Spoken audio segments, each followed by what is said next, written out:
बाजार में आज जबरदस्त उतार चढ़ाव के साथ होता हुआ कारोबार कुछ नई ऊंचाइयों पर पहुंचने के बाद तेज मुनाफा वसूली और बेहद अहम सपोर्ट लेवल के करीब है इस वक्त निफ्टी। यहीं पर होल्ड करेंगे या और फिसलेंगे? रिकवरी आएगी तो कितनी और होगी कितनी टिकाऊ?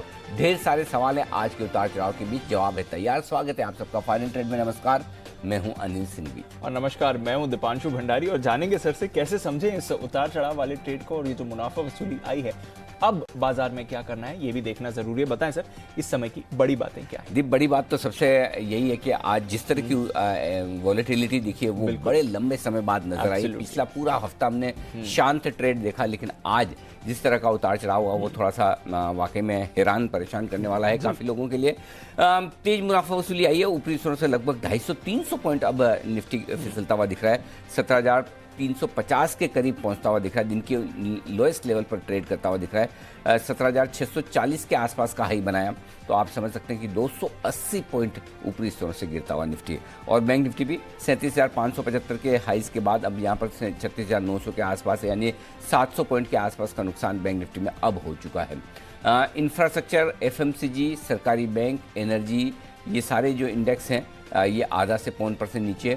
आईटी और मेटल थोड़े बहुत मजबूत हैं। इंडिया विक्स आज फिर से बढ़कर उतार चढ़ाव के संकेत दे रहा है। विक्स में 3 से 4% का उछाल आपको देखने को मिलेगा इस वक्त। और इसके अलावा डाउ फ्यूचर्स 100 पॉइंट ऊपर है। यूरोप के बाजार मिले जुले हैं। इसका मतलब जो कुछ भी समस्या है वो सिर्फ और सिर्फ हमारे बाजारों की है, जिस तरह की तेज प्रॉफिट बुकिंग आई है। जी बिल्कुल सर, और मतलब ये तो पासा ही पलट गया। जो सुबह लग रहा था कि अच्छी शुरुआत हुई है, 17,600 का लेवल निफ्टी ने क्रॉस किया था, थोड़ी स्ट्रेंथ के पूरे आसार दिखा रहे थे और मिड डे तक पूरा अच्छा एक्शन रहा सर। ये 1-1.5 बजे से जो गिरावट आई है और फिर उसके बाद वन वे हमने फॉल देखी है। सारे सपोर्ट्स जो डाउन साइड के थे इमीडिएट वाले, वो बाजार टेस्ट करके ब्रेक करते हुए लोगों को लग रहा था 17,400 भी शायद होल्ड करेगा, बट उसके भी नीचे बाजार आते हुए आई थिंक ऐसा लग रहा है कि आज लॉन्ग ट्रेडर्स के स्टॉप लॉसेस किसी भी लेवल पर हो ट्रिगर करवाने की तैयारी पर है। और वैसे देखा जाए तो दीप अपने सपोर्ट जोन के बेहद करीब पहुंच चुका है। 17,375, 17,425 ये आखिरी उम्मीद है तेजी करने वाले ट्रेडर्स के लिए, जो होल्ड होनी चाहिए जहां पर हम हैं। अगर यहां से कमजोर होते हैं तो फिर मामला बड़ा सीरियस है, क्योंकि यहां तक का तो जगह बनता था कि भाई ठीक है आप हो सकते हैं। इसके बाद अब जो सपोर्ट नेक्स्ट आएगा बड़ा निकलकर वो 17,250, 17,300 की रेंज में आएगा। अगर आप 17,375 के नीचे लगातार ट्रेड करते हैं, एक बार 17,360 बना है लेकिन झटके में कभी कभी होता है वो स्टॉप लॉसेस की वजह से, तो देखते हैं ये लेवल पर होल्ड होता है नहीं। और बैंक निफ्टी भी अगर आप देखें तो 36,800, 36,900 बहुत मजबूत सपोर्ट है। पिछले 2 दिनों का लो 36,800 को तोड़ा नहीं है, तो अगर 36,800 के नीचे जाते हैं और 17,375 के नीचे हम ट्रेड करते हैं तो ही नई कमजोरी बनती है। अदरवाइज इंट्राडे में जो कमजोरी बननी चाहिए वो बन रही है। हाँ, डेटा मेरे पास आने की तैयारी में, मैं देखता हूं कि किस तरह की पोजीशंस बनी है। लॉन्ग ट्रैप कितने हुए हैं? आज लॉन्ग ट्रैप का दिन है। सुबह के मूड माहौल को देखकर ऐसा लगा नहीं था। हाँ, ये जरूर है कि एफआईएस की बिकवाली की बात हम कर रहे थे कि उनकी बिकवाली का प्रेशर है, था भी, लेकिन जिस तरह की ग्लोबल मार्केट्स की मजबूती थी और जिस तरह से दूसरे ट्रिगर्स के सामने ऐसा लगा था कि एफआईएस की बिकवाली थमनी चाहिए या फिर बाजार जेल लेगा। मुझे लगता है कहीं अनएक्सपेक्टेड बड़ी सेलिंग आज एफआईएस की तरफ से आती हुई दिख रही, क्योंकि जो समस्या है दीप बाजार की वो सिर्फ और सिर्फ हमारी है। ओके, कहीं और कहीं खराबी नहीं है। न कोई डाउ फ्यूचर्स खराब हुए हैं, न कोई एशिया यूरोप खराब है। तो फिर इसका मतलब ये है कि सिर्फ एक ही चीज ऐसी है जो बाजार को परेशान कर रही है और वो एफआईएस की तेज बिकवाली।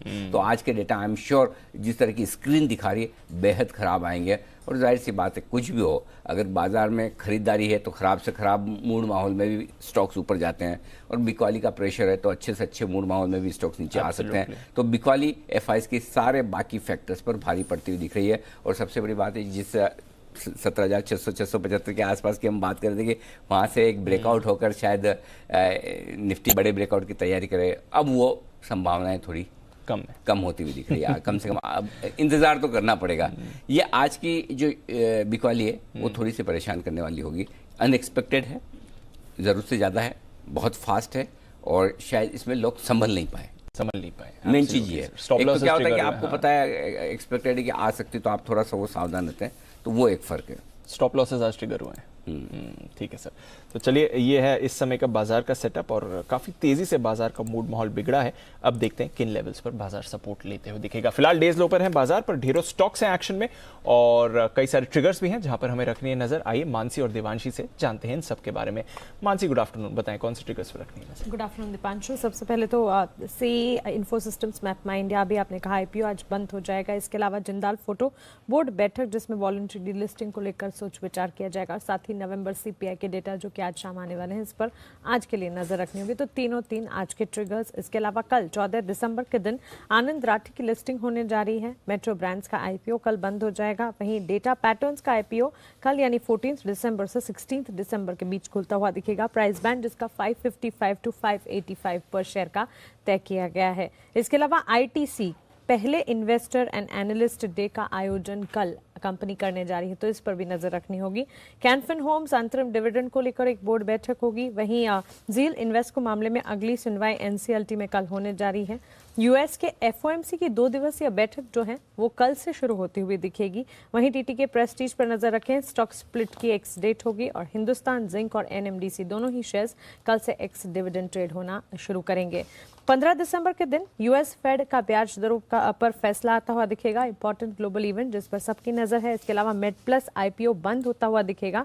प्राइस बैंड जिसका 780 टू 796 पर शेयर का है। इशू साइज 1398 करोड़ का है। इसी दिन एचपी एडेसिव्स लिमिटेड का आईपीओ खुलता हुआ दिखेगा जो कि 15 दिसंबर से 17 दिसंबर के बीच खुलेगा। प्राइस बैंड 262 टू 274 का तय किया गया है। पावर ग्रिड 15 दिसंबर को बोर्ड अंतरिम डिविडेंड पर विचार करेगा। वहीं एसएच केलकर का बायबैक जो है वो 15 दिसंबर को खुलने जा रहा है। 210 रुपए प्रति शेयर इसकी प्राइस तय की गई है और 61 करोड़ का इसका साइज है। बर्गर किंग पूंजी जुटाने को लेकर एक बोर्ड बैठक करने जा रही है कंपनी। वहीं कक्षा 1 से 7वीं तक के स्कूल्स जो हैं वो भी 15 दिसंबर से खुलते हुए दिखेंगे। तो ये तमाम ट्रिगर्स 15 दिसंबर तक के लिए। बिल्कुल, तो एक करेक्शन हमारी तरफ से। एसएच केलकर जो आज सुबह हम आपको बता रहे 13 तारीख को खुलेगा, वो एक्चुअली 15 तारीख को बायबैक खुल रहा है। तो आज नहीं खुल रहा है, 15 तारीख को बायबैक खुल रहा है। बाकी प्राइस और बाकी डिटेल सेम है, सिर्फ डेट्स की तरफ से के लिए हमारी तरफ से एक करेक्शन आपके पास। आइए खबरों वाले जो शेयर्स हैं ये भी जान लें एक बार देवांशी के साथ। गुड आफ्टरनून देवांशी, बताइए। Good afternoon Deepanshu. आज सबसे पहले तो Shriram transport finance, Shriram city union और ओवरऑल श्रीराम ग्रुप, इन पर आपको नजर रखनी है क्योंकि बोर्ड ने रीस्ट्रक्चरिंग को मंजूरी दे दी है, जिससे कि हमने आपको कहा था। और श्रीराम कैपिटल और श्रीराम ट्रांसपोर्ट फाइनेंस का पहले जो मर्जर है वो होता हुआ दिखेगा। उसके बाद श्रीराम सिटी यूनियन और श्रीराम ट्रांसपोर्ट फाइनेंस के बीच में विलय होता हुआ दिखेगा। और साथ ही कंपनी ने उनके लाइफ इंश्योरेंस, जनरल इंश्योरेंस और जो ओवरऑल फाइनेंशियल्स है उसको कंपनी डीमर्ज करती हुई दिखेगी। और जो अन्य कारोबार है वो श्रीराम कैपिटल का श्रीराम ट्रांसपोर्ट के साथ विलय होता हुआ दिखेगा। जो merger ratio Shriram city union और श्रीराम ट्रांसपोर्ट के बीच में आता हुआ दिखा है वो 100 to 155 शेयर्स का है, जो कि श्रीराम सिटी यूनियन के लिए थोड़ा सा पॉजिटिव है। बेरस इंटरनेशनल पर नजर रखें, जहां पे कुवैत में भारतीय एम्बेसी के साथ कंपनी ने करार किया है। पासपोर्ट वीजा सर्विसेज के लिए करार किया गया है। इससे कंपनी की आय में बढ़त होती हुई दिखेगी। किडिला हेल्थ केयर, इस पर भी आपको नजर रखनी है। जाइडस की एक दवा है जिसके दूसरे चरण की क्लिनिकल ट्रायल्स अब कंपनी शुरू करेगी ऑस्ट्रेलिया में। और ग्रीन लैम्प, 2 खबरें आती हुई दिख रही हैं। सबसे पहले आंध्र प्रदेश में ग्रीन फील्ड प्रोजेक्ट कंपनी लगाएगी जिसमें 600 करोड़ का निवेश करेगी। और दूसरी तरफ कंपनी के शेयर स्प्लिट को भी मंजूरी मिली है 1:5 के रेशियो में। वेनकीज जानवरों की दवा से जुड़े प्रोडक्ट में 30 करोड़ तक का निवेश कंपनी करने की योजना है। 2022 तक ये प्रोजेक्ट पूरा हो सकता है। और साथ ही सुबेक्स, जहां पे पिछले हफ्ते कंपनी ने ये माना है कि जो साइबर अटैक हुआ था इसके चलते थोड़ा सा उनका इंफ्रा और डेटा पर इम्पैक्ट होता हुआ दिखा है। इसके चलते हल्का सा नेगेटिव रिएक्शन। और नज़ारा टेक, जहां पे रस्क मीडिया की सब्सिडरी में 10% हिस्सेदारी कंपनी ने खरीद ली है। और साथ ही आप देखें ब्लॉक डील्स पर नजर रखें, जहां पे कैम्प्स में आज करीब 5% तक की गिरावट है। 20 लाख शेयरों के आज सौदे हुए थे 2750 2775 रुपीज प्रति शेयर के बीच में। रेणुका शुगर में भी 35 लाख शेयरों के कई सौदे हुए। और पावर ग्रिड में भी 208 रुपए प्रति शेयर के भाव पर 60 लाख शेयरों के सौदे होते हुए दिखे। इसी के चलते यहाँ पे भी मूवमेंट देखने मिली है। तो ये है आपके लिए ढेरों खबरों वाले शेयर्स जहां पर रखनी है नजर। Shriram group stocks of course, वहां पर आपको सबसे ज्यादा नजर रखनी है इस समय। आइए शुरुआत करते हैं क्लोजिंग शो की। पहले बिगुल वागले साहब के लिए, वागले का वंडर।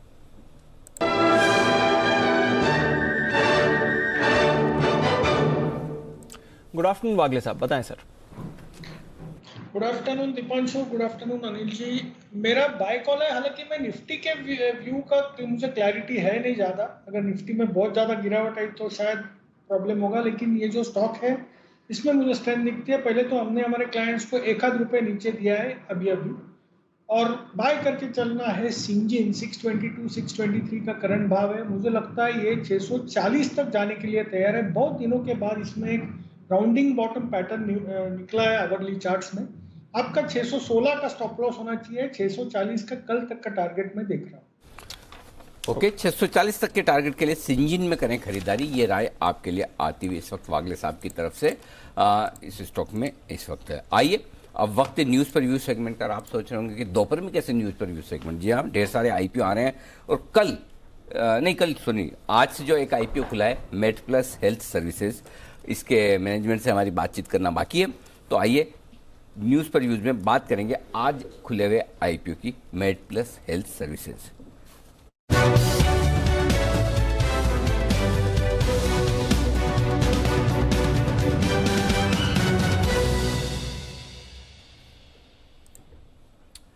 पहले आइए कंपनी की जानकारी दे दूं।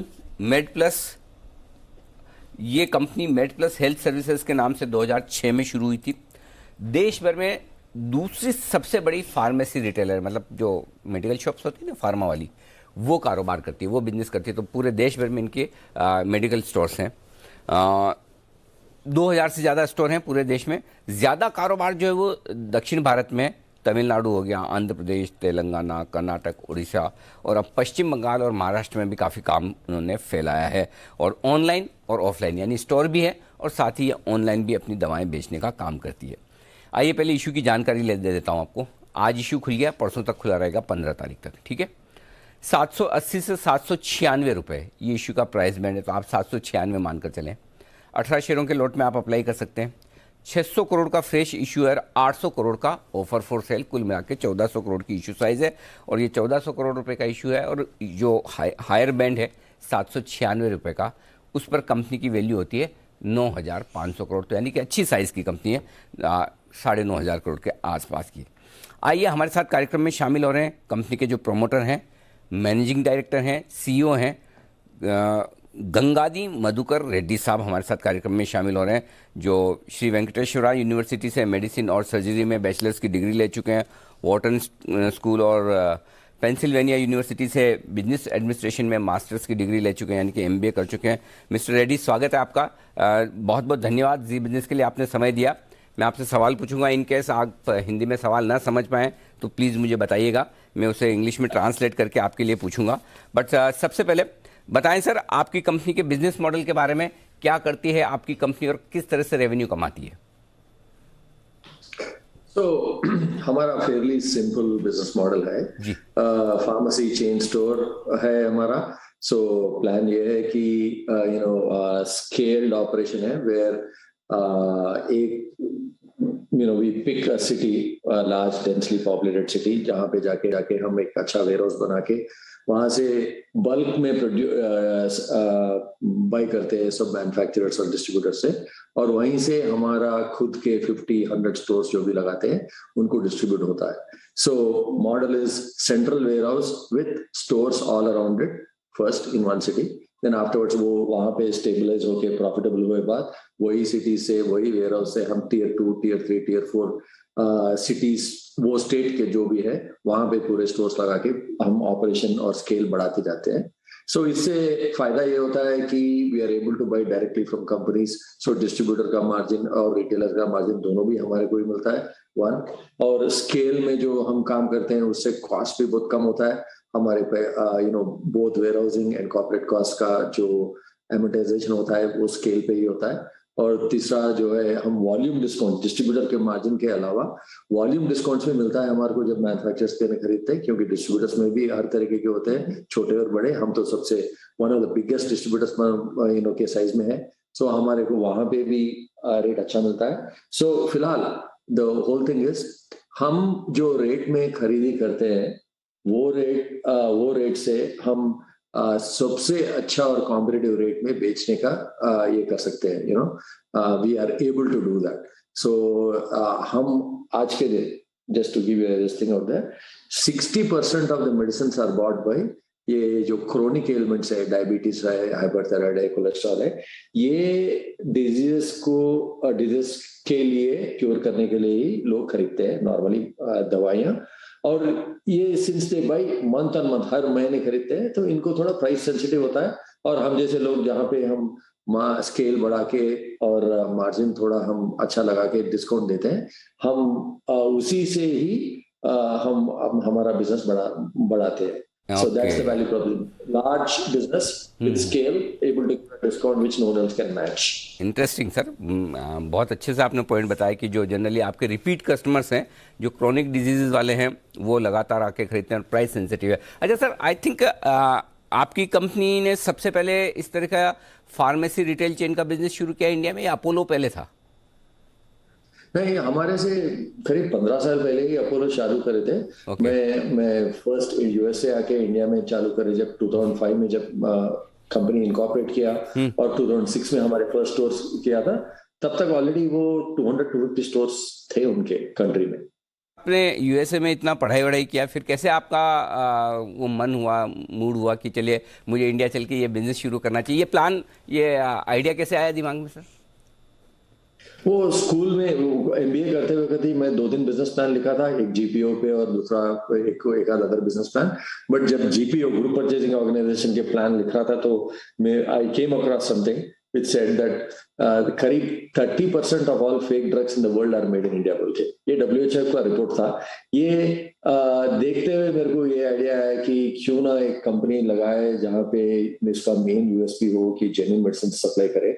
एंड आई थॉट एक बड़ा वैसा ही, अगर not only do you guarantee genuine medicine but genuine medicine guarantee करे तो कैसा, you to buy directly from the manufacturer and make sure it is all properly done. So which means scale की भी जरूरत है। सो वैसा ही एक स्केल चेन बनाने के प्लान से मैं 4th सेमेस्टर में बिजनेस प्लान लिखा, वापस आया इंडिया, एक $500,000 फ्रेंड्स और फैमिली करें इकट्ठा करके, एंड 2005 में आके then I started the business. अच्छा सर, आपका साइज अपोलो से ऑलमोस्ट हाफ है। जो मैं देख रहा हूँ, मेरे पास मार्च 21 के जो डेटा है, अपोलो फार्मेसी के 4000 प्लस स्टोर हैं, आपके 2000 प्लस स्टोर है। कैसे आपका बिजनेस मॉडल डिफरेंट है अपोलो फार्मेसी से? और कंपटीशन आपके बड़े प्लेयर से भी है, छोटे प्लेयर से भी है, तो उसको लेकर क्या स्ट्रेटेजी है कंपनी की? सो एक चीज है, यहाँ पे हमारा किससे भी कंपटीशन नहीं है आज के दिन, mainly because of one thing. Bharat में अगर आज के दिन 1,20,000 1,30,000 करोड़ का मार्केट है, ये आगे बढ़ के 2 लाख करोड़ मार्केट होने वाला है बाय 2025। इसमें आज के दिन चेन स्टोर्स वालों को, या हम हो या अपोलो हो या थोड़े और एक आध छोटे छोटे चेन है यहाँ वहां, और ऑनलाइन पूरा मिला के भी 10% से भी कम है बिजनेस ओवरऑल इनका। So what this means is, एक तो ये है कि स्केल्ड प्लेयर्स, बिकॉज डिस्ट्रीब्यूटर को और रिटेलर का मार्जिन दोनों इकट्ठा करके they are able to give a better price to customer, और दूसरी बात जेन्युइन मेडिसिन का भी गारंटी दे सकते हैं स्केल्ड प्लेयर्स लाइक अस। इनका मार्केट शेयर तो इनको तो नॉर्मल रिटेलर से एडवांटेज है ही है। अभी हमारा शेयर जो 10% ही है, ये आगे बढ़ा के बहुत ग्रो होने का चांस है। इतना प्लेस है कि अपोलो भी है, हम भी है, और 2-4 प्लेयर भी आए तो कुछ फर्क नहीं पड़ेगा। आप अगर देखेंगे तो यूएस जैसे जगहों में इतना जो मेच्योर इकोनॉमीज है, वहां पे भी कम से कम 4 से 5 बड़े बड़े प्लेयर्स है। सीवीएस, वॉलग्रीन्स, राइट एड और वॉलमार्ट भी फार्मेसी बेस्ड है वहां पे। सो 4-5 बड़े प्लेयर्स का तो इजीली प्लेस बनता है वहां पे कहीं भी। इंडिया तो इतना बड़ा देश है, यूएस से भी बड़ा है और यूएस से भी मोर कॉम्प्लेक्स है, ऑपरेशंस करने में 4-5 प्लेयर्स तो आराम से रहेंगे। तो हम ये नहीं मानते कि अपोलो बड़ा होना है या अपोलो हमसे थोड़ा बड़ा होना है या नया कोई प्लेयर आने से कुछ फर्क पड़ेगा, क्योंकि हमारा तो जो स्केल है वो कंटिन्यूअसली भी ये कस्टमर को अच्छे से सर्विस और प्राइस डिलीवर करने में मदद करेगा। और उसके मुकाबले जो नंबर 3 प्लेयर है हमारे नीचे, वो तो बहुत ही नीचे है। हमारा 2,200 2,300 है, number 3 player is 200-223। So there is a बड़ा गैप है। और ये गैप फिल होने में तो बहुत देर लगेगा। सो और हमारे को बहुत अपॉर्चुनिटी है ग्रो करने के लिए। Wonderful sir, so nice. अच्छा सर, एक आपके फाइनेंशियल्स पर मैं ओपिनियन लेना चाहता हूँ। दोनों ही मार्जिन, आपका ऑपरेटिंग प्रॉफिट मार्जिन जो एबिटा मार्जिन है 5% से 8.5% आ गए करंट ईयर में, प्रॉफिट मार्जिन 0.5% से 3.5% कंटिन्यूसली बढ़ रहे हैं, बड़े स्ट्रॉन्ग दिख रहे हैं। क्या रीजनेबल एक्सपेक्टेशन रखनी चाहिए? मार्जिन किस लेवल पर मेंटेन होंगे? ये जो लेवल्स हैं ये मेंटेन होंगे और इम्प्रूवमेंट हो सकता है, इनमें स्कोप है सर? No absolutely. सो वैसा तो एक ग्रोइंग कंपनी में जहां पे नया स्टोर भी हो और पुराना स्टोर भी हो, नया स्टोर का तो थोड़ा खींच नीचे ही रहेगा, क्योंकि इट टेक्स वेल बहुत ही जल्दी हमारा ब्रेक इवन होता है। 60% के ऊपर स्टोर्स 3 महीने में ब्रेक इवन होते हैं ऑपरेशनली, और 75% of stores break even in 6 months. So what that means is, while the overall ये जो ब्रेक इवन का टाइम बहुत कम है, बट फिर भी है, तो उसका नेगेटिव इफेक्ट तो रहेगा ओवरऑल कंपनी में जब हम ज्यादा से ज्यादा नया स्टोर खोलेंगे, राइट?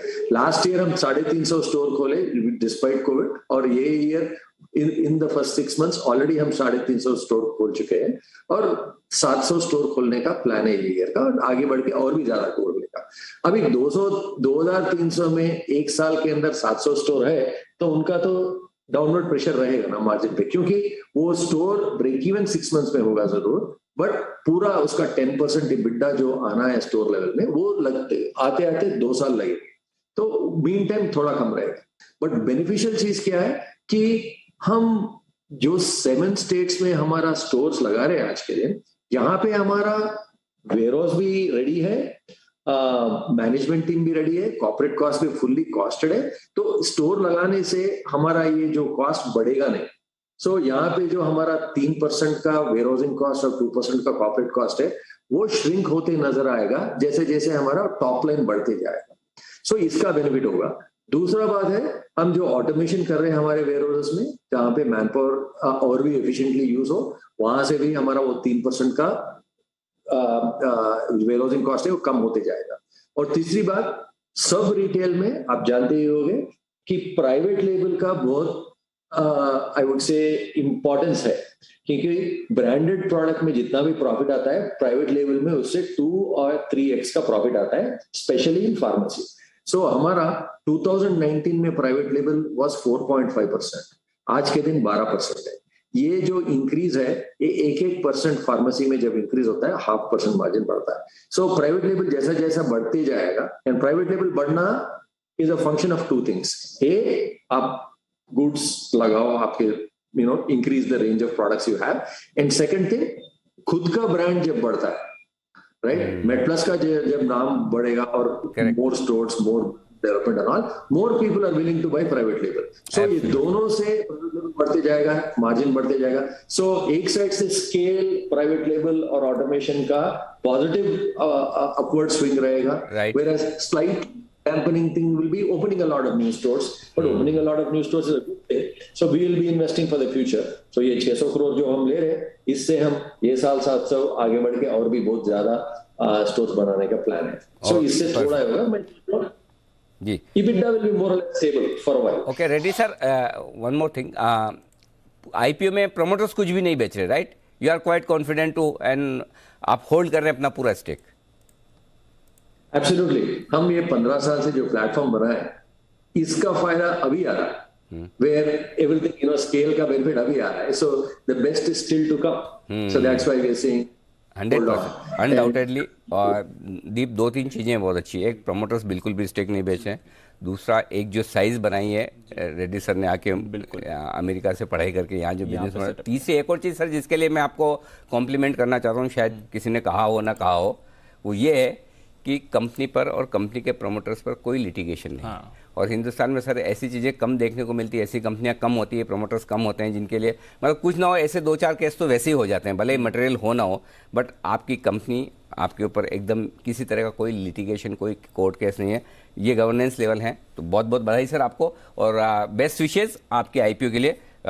उम्मीद करते हैं कि आपका IPO आपके लिए और आपके प्रोस्पेक्टिव शेयर होल्डर्स जो है उनके लिए अच्छी वेल्थ क्रिएशन करे आपकी company. Thank you very much sir. आप समय दिया आपने हमारे लिए। Thank you very much for thank you. Thank you. और सर आपने तो कही दिया रीजनेबल लिस्टिंग गेन और लॉन्ग टर्म दोनों के लिए। नहीं, मैनेजमेंट से बात करने के बाद कॉन्फिडेंस और बढ़ता है, मतलब क्वालिटी मैनेजमेंट है, बिजनेस की समझ है, शुरुआत से है बिजनेस में, नीट एंड क्लीन है। बिल्कुल। थोड़े वैल्यूएशन और कम करते तो बढ़िया था, बट इस वैल्यूएशन पर भी रिस्क नहीं। हाँ, और अगर 2 साल का व्यू है तो इस आईपीओ में बढ़िया पैसा बनेगा, क्योंकि जो ग्रोथ प्लान्स आगे दिख रहे हैं ना, जिनके लिए आईपीओ से पैसा भी लिया जा रहा है, वो अगले 2-3 साल में बैलेंस शीट में आएगा, तो बढ़िया। हाँ, रख सकते हैं, कोई दिक्कत नहीं। Yes yes. By the way I think Umesh Revankar साहब भी बात कर रहे हैं श्रीराम ग्रुप के रिसर्च में, एक बार सुन लें। बिल्कुल, चलते हैं श्रीराम ग्रुप की प्रेस कॉन्फ्रेंस में, आइए जानते क्या ऐलान हो रहे हैं वहां पर। To be the country's most preferred financial service destination, delivering delightful customer experience through empowered employees. This brings to the strength of Shriram, where we have a deep leadership at every level, which across the entities, that will help us to build this large company with effective tools and resources. The superior customer acquisition, engagement and retention would be the idea, where we would believe this large company would be able to grow further, and simplified structure would give us a further scope for us to attract new shareholders. The growth what we would be having because of the combined strength would be immense. With technology being in place, we are also contemplating and have already been in the process of building one app, Shriram One app, which is a super app that is going to help us in building analytics on big data. More than 2 crores consumer what we have will be mined, used to build new products, new product lines, and better service. Another biggest advantage here would be, since we have a multi-product, Shriram Transport being a monoline, we have a counter-cyclical and complementary product line that will help us to manage the risk involved in economic slowdowns.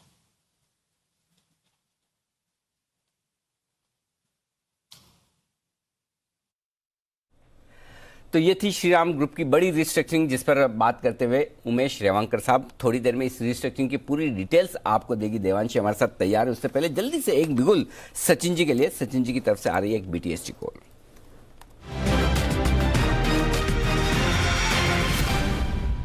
बताएं sir. Anil ji, good afternoon Deepanshu. Anil ji, काफ़ी समय के बाद आरती industries में एक positive pattern है। अगर हम डेली चार्ट पे देखें तो पिछले हफ्ते में एक इनवर्स हेड एंड शोल्डर का ब्रेकआउट हुआ था, एंड आज के सत्र में पिछले 2 दिनों का कंसोलिडेशन ब्रेकआउट है। तो जिस तरीके से स्ट्रक्चर है, मुझे लग रहा है 1025 तक ये मोमेंटम कैरी फॉरवर्ड होना चाहिए।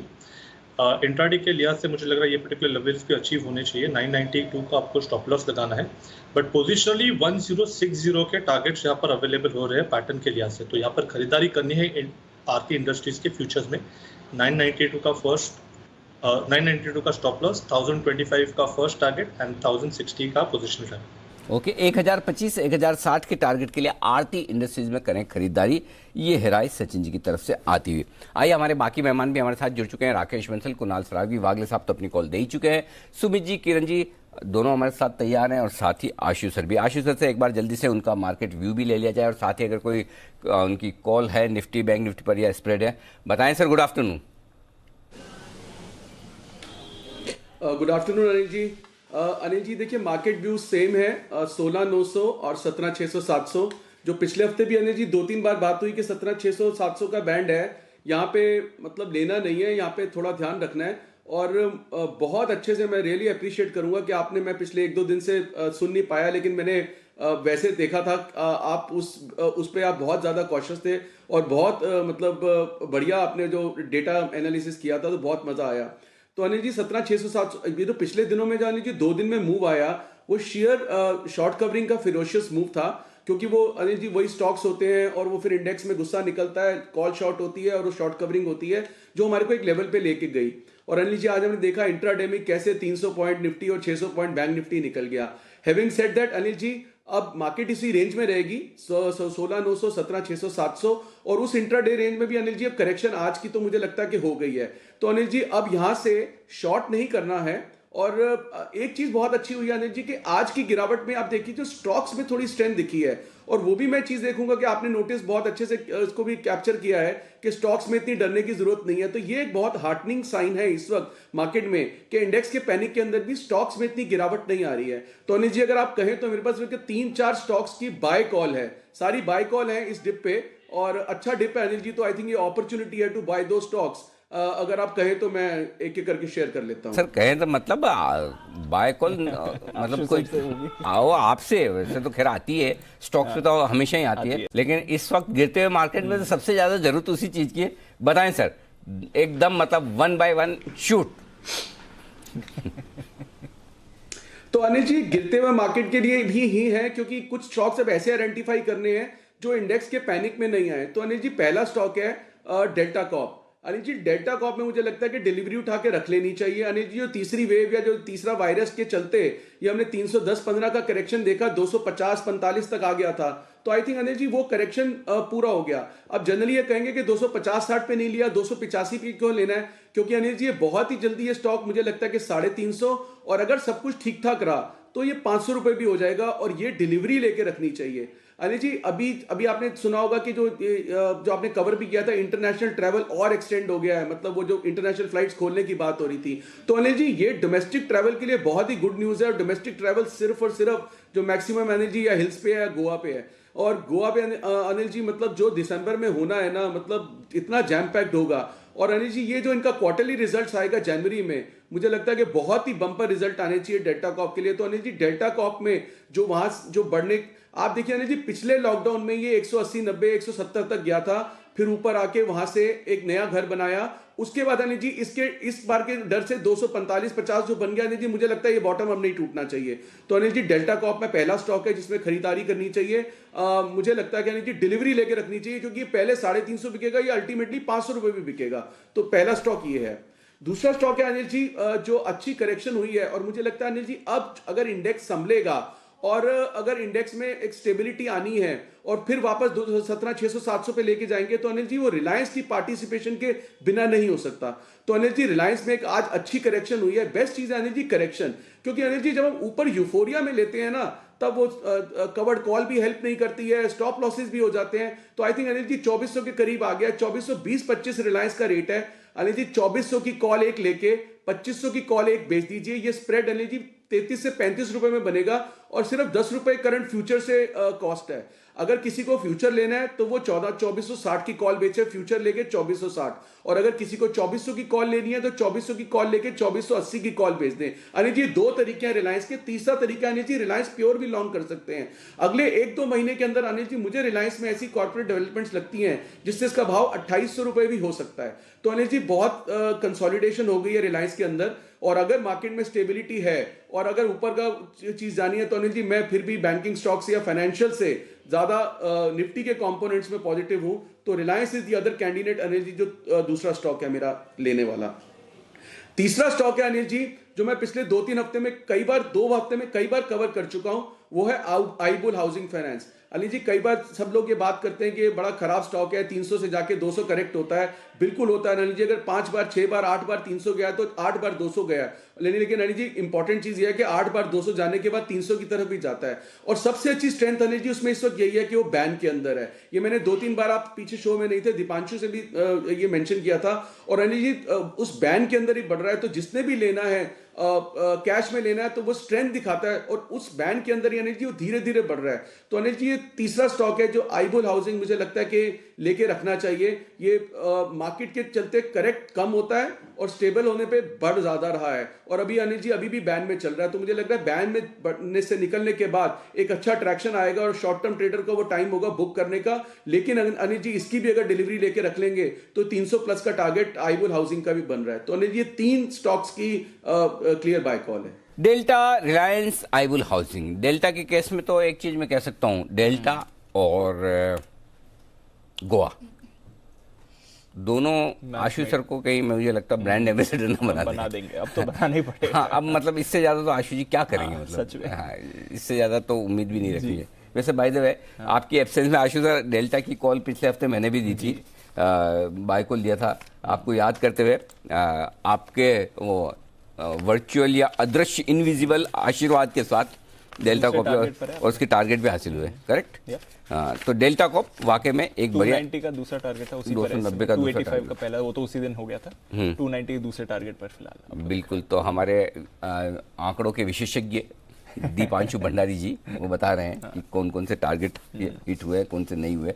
आइए, तो ये है 3 बेहतरीन स्टॉक्स पर राय। आइए 3 स्टॉक्स पर राय के बाद 2 और अच्छे स्टॉक्स पर राय आपको दिलवाई जाए, और वो देंगे विकास सेठी साहब। वक्त है सदाबहार सेठी साहब से मुलाकात करने का।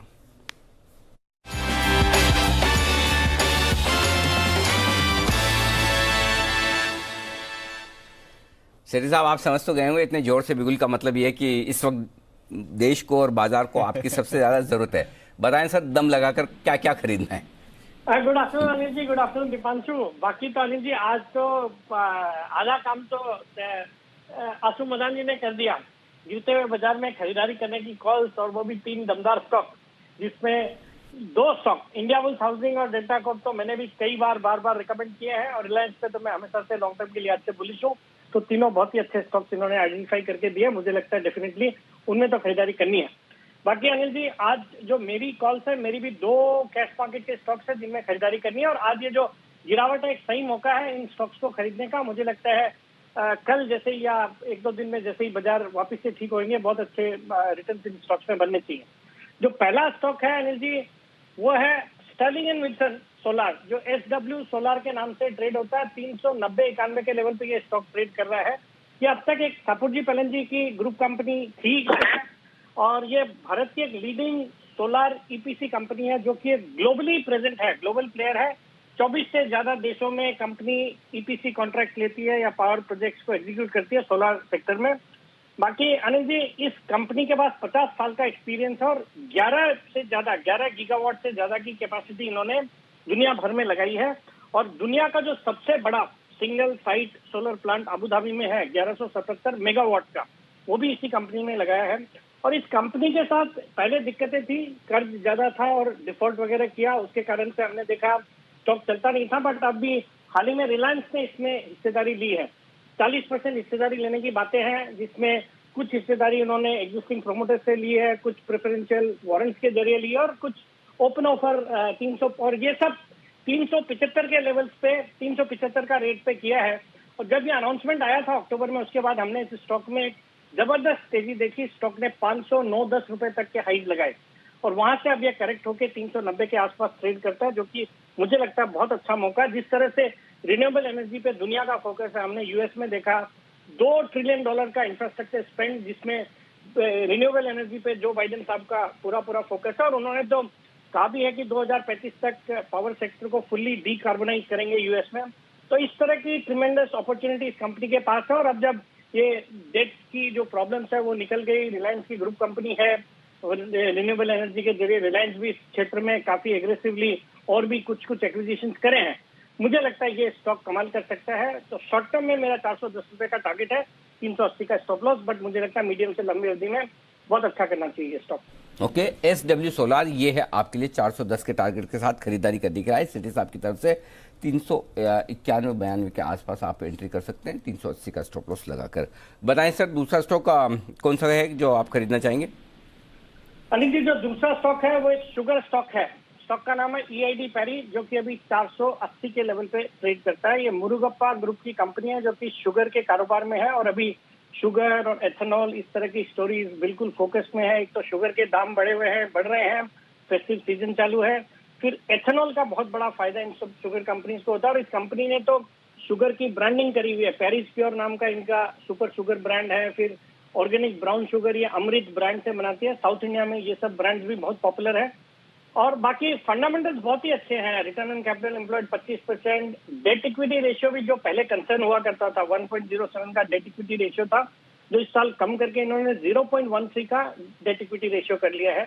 और बाकी जो एक्चुअल ट्रिगर है वो है इसकी जो होल्डिंग है कोरोमंडल इंटरनेशनल में। ये कंपनी 56.39% टू बी प्रिसाइज ये स्टेक ओन करती है कोरोमंडल इंटरनेशनल में, जिसकी आज की मार्केट वैल्यू है 12,500 करोड़, जबकि इस कंपनी की खुद की मार्केट कैप है सिर्फ 8,500 करोड़ रुपया, जिसमें एक अच्छा खासा सॉलिड शुगर और न्यूट्रास्यूटिकल्स का बिजनेस भी है। फंडामेंटल्स अच्छे हैं, इस स्टॉक में खरीदारी करने की सलाह है और मुझे लगता है एक पोर्टफोलियो का हिस्सा भी इसको बनाना चाहिए। बाकी शॉर्ट टर्म में मुझे लगता है इसमें 500 के लेवल्स आने चाहिए, 470 का स्टॉप लॉस।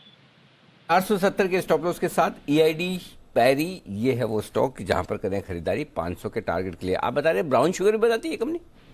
हाँ, ऑर्गेनिक ब्राउन शुगर है जी, खाली ब्राउन कलर की ना, तो गलत हो जाएगा। हाँ इसलिए वो मुझे लगा गलत तो नहीं बोल रहे हो आप, ब्राउन कलर की। ऑर्गेनिक ब्राउन शुगर आजकल आते हैं ना, कई जन कैलोरी कंशियस होते हैं, बल्कि हाँ। ब्राउन शुगर डालनी है। हाँ। तो वो वाली शुगर है जी, बाकी ब्राउन शुगर तो गुड़ के कलर वाली, गुड़ के कलर, हाँ गुड़ के कलर वाली शुगर, बराबर है? अमृत नाम का ब्रांड है इनका, काफी पॉपुलर ब्रांड है वो। सब याद है बराबर। सेठी साहब पूरे प्रोडक्ट टेस्ट करके चेक करके फिर उसके बाद रिकमेंडेशन देते हैं। तो EID पेरी और SW सोलार, ये दो स्टॉक हैं सेठी साहब को पसंद। बिल्कुल, तो दो बेहतरीन स्टॉक सेठी साहब की तरफ से, आइए रखेंगे उन पर नजर। स्ट्रैटेजी भी जान लेते हैं अनिल जी से, क्या करना है इस समय बाजार में, मार्केट स्ट्रैटेजी।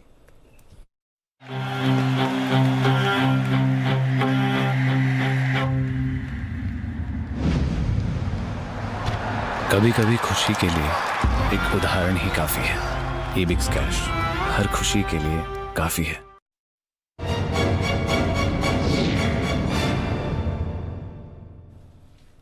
सर, हमारे बाजार का मूड माहौल बिगड़ा है क्योंकि ग्लोबल मार्केट्स देखें तो बिल्कुल ठीक ठाक है। सुबह से ही 100 पॉइंट्स के आसपास की जो तेजी डाउ फ्यूचर्स में दिख रही थी, अभी भी वो लेवल्स होल्ड कर रहे हैं। 1/4% ऊपर नैस्डैक फ्यूचर्स दिखेंगे। यूरोप सुस्त शुरुआत हुई थी, अब यूरोप के बाजारों ने भी मोमेंटम पकड़ लिया और पॉजिटिव टेरिटरी में है। जर्मनी तो ऑलमोस्ट 1% ऊपर है। कच्चा तेल भी अपने लेवल्स को होल्ड करते हुए दिख रहा है। एशिया में भी ठीक ठाक कारोबार था। हमारे बाजार थोड़े सुस्त हैं सर, बताइए क्या करना है। स्ट्रॉन्ग सपोर्ट जोन पर है जहां पर खरीदारी करनी चाहिए, निफ्टी और बैंक निफ्टी दोनों में, ऐसा मुझे लगता है। क्यों लगता है वो मैं बताऊं, पहले आपको डेटा बता दूं, फिर उसके बाद मैं आपको ओपिनियन दूंगा। 17,400 के लेवल पर पुट में हाईएस्ट ओपन इंटरेस्ट है 39 लाख शेयरों का। बहुत ज़्यादा तो नहीं है, लेकिन 39 लाख शेयरों का जितना भी है हाईएस्ट है, ये सपोर्ट के तौर पर काम करेगा। और रेंज के लिहाज से भी अगर आप देखें तो 17,375, 17,425 स्ट्रॉन्ग सपोर्ट जोन है। तो अल्टीमेटली 17,350 आज हमने क्लोजिंग बेसिस पे स्टॉप लॉस दिया, उसके नीचे बंद होता है तो ही समस्या है। तो आपके लिए 17,150, 17,200 की रिस्क खुलती है, वहां पर जाकर आप फिर अगला मजबूत सपोर्ट लेंगे। तो मैं ये समझ रहा हूँ डेटा को देखते हुए हो सकता है हम 17,400 के नीचे बंद ना हो या उसके आसपास बंद हो या उससे ऊपर एक रिकवरी भी दे सकें। और रिकवरी आई तो कितनी आएगी? रिकवरी आई तो 17,475, 17,500 तक की आ सकती है। 17,500 के कॉल ऑप्शंस में 67 लाख शेयर हैं, 67 लाख शेयर, 34 लाख शेयर आज ही जुड़े, तो उसके ऊपर निकलकर टिक पाना भी मुश्किल होगा। तो ऊपरी रेंज आज के लिए 17,475, 17,525 है। लोअर रेंज 17,375 और 17,425 है। अब आपको फ्रेश कमजोरी तभी फील करनी जब 17,350 के नीचे निफ्टी ट्रेड करना शुरू करे, जिसकी संभावना थोड़ी सी कम दिखती है। और अगर 3:05 के पहले आप 17,400, 425 के ऊपर टिक जाते हैं तो एक बार क्लोजिंग के वक्त वापस से आप 17,475, 17,500 तक जाने की कोशिश कर सकते हैं और वहां पर आप चाहें तो हल्के हो सकते हैं। और उसकी वजह यह है दीप, एक डेटा नीचे सपोर्ट कर रहे हैं, पहली चीज। दूसरा, ग्लोबल मार्केट्स अभी तक उतने कोई खराब नहीं हुए, रात को हो जाए तो पता नहीं। और तीसरा, पुट कॉल रेशियो आपका घटकर 0.9 के नीचे आ गया है, जो कि 1.28 था। तो यानी कि 30 बेसिस पॉइंट आपका पुट कॉल रेशियो घट गया है, 30 नहीं 40 बेसिस पॉइंट। तो इससे ज्यादा आपको कंफर्ट नहीं चाहिए। तो मेरे ख्याल से बिकवाली जो तेज हुई है उसके बाद आप सपोर्ट रेंज के नजदीक है, तो यहां पर बेचना नहीं बनता है। आप खरीदे ना खरीदे, आपकी मर्जी, रिस्क लेना नहीं लेने के, एटलीस्ट बेचना नहीं बनता। अगर आपको हल्का होना ही है तो 17,475, 17,525 की रेंज का इंतजार करें। हो सकता है आखिरी मिनटों में एक मौका, एक शॉर्ट कवरिंग वहां पर आती हुई दिखे, वहां पर आप फिर थोड़ा हल्का हो सकते हैं। फ्रेश कमजोरी 17,350 की रखिए, क्योंकि 17,400 के आसपास आकर काफ़ी वक्त बिता रहे। तो अगर एक बार 17,350 टूटता है और उसके नीचे बंद होने के संकेत आते हैं तो फिर आप अपनी लॉन्ग पोजीशन को छोड़ दें। तब 150 से 200 पॉइंट की जगह आपकी कल परसों में बन जाएगी। तब आप 17,150, 180 की रेंज में जाकर कहीं कहीं रुकेंगे, वो साफ है। अगर आप इससे नीचे बंद होते हैं तो मुझे संभावना कम दिखती अभी के डेटा के लिए आज से। पहली चीज़, 17,500 रुकावट इसलिए होगा दीप की लॉन्ग काफ़ी फंसे हुए हैं। 17,500 तक 65 lakh share already put writers long होकर फंसे हुए हैं। 17,400 पर कुल मिला के 1 crore 15 lakh share put writers long हुए हैं। अगर 17,400 के नीचे बने रहते तो इनकी अनवाइंडिंग का खतरा है, लेकिन मुझे लगता है स्ट्रॉन्ग सपोर्ट से एक बाउंस बनना चाहिए और ये बाउंस 17,475 17,525 की रेंज तक का बन सकता है। वहां पर आप हल्का करें, पहली चीज। इससे ज्यादा बेहतर, इससे ज्यादा मजबूत, इससे कम कमजोर बैंक निफ्टी दिख रहा है, कम कमजोर है। हाँ, जिसकी सुबह से हम जिक्र कर रहे थे, याद है आपको? बैंक निफ्टी मुझे नहीं लगता कि 36,800 के नीचे बंद होगा। 37,000 हाईएस्ट ओपन इंटरेस्ट रिपोर्ट में 18 लाख शेयरों का, उसके आसपास हम ट्रेड करें। अगर 37,000 के ऊपर बंद हो पाए तो कहना ही क्या, लगातार चौथा दिन होगा आप 37,000 के ऊपर बैंक निफ्टी पर बंद हो रहे हैं। 36,800 मजबूत सपोर्ट है। कमजोरी आपको तभी फील करनी है जब आप 36,800 को तोड़कर ट्रेड करें और ऊपर 36,275 36,375 वापस मिलता है, वहां पर प्रॉफिट बुक कर लेना चाहिए, थोड़ा हल्का होना चाहिए। 36,375 के ऊपर आज एक बार निकलने की कोशिश की, 575 तक पहुंचे भी, लेकिन वहां से फिसल गए। ठीक है, उसी तरह से हुआ जिससे 17,600 के पार निकले भी, 640-50 तक पहुंचे भी और वहां से हम नीचे आ गए। सो थोड़ा सा एक फॉल्स ब्रेकआउट सुबह निफ्टी में भी मिला है, बैंक निफ्टी में भी मिला है, लेकिन दिन के दौरान ही आपको पता चल गया कि फॉल्स है। तो अब सेकंड अटेम्प्ट का इंतजार करेंगे कि क्या वापस से आप 17,600 के ऊपर निकलते हैं या आप वापस से 37,500 के ऊपर निकलते हैं, लेकिन तब तक आप इंतजार करें। लेकिन फिर भी 37,000 के ऊपर की क्लोजिंग और 17,400 के ऊपर की क्लोजिंग बुरी नहीं मानी जाएगी, ये आपको दिख रहा है। तो हल्की फुल्की रिकवरी, थोड़ी बहुत शॉर्ट कवरिंग की उम्मीद आप कर सकते हैं और उसमें आप थोड़ा सा हल्का हो जाए।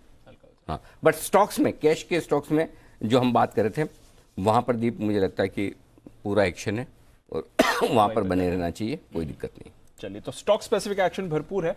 थोड़ा अब निचले स्तरों पर है बाजार, यहां पर बिकवाली नहीं करनी है, एक बाउंस बैक आपको आते हुए दिख सकता है। आइए फिर स्टॉक्स भी जैसे अनिल जी कह रहे हैं काफी सारे एक्शन में है, चलते हैं सुमित जी के पास, सुमित के सुपरहिट के लिए।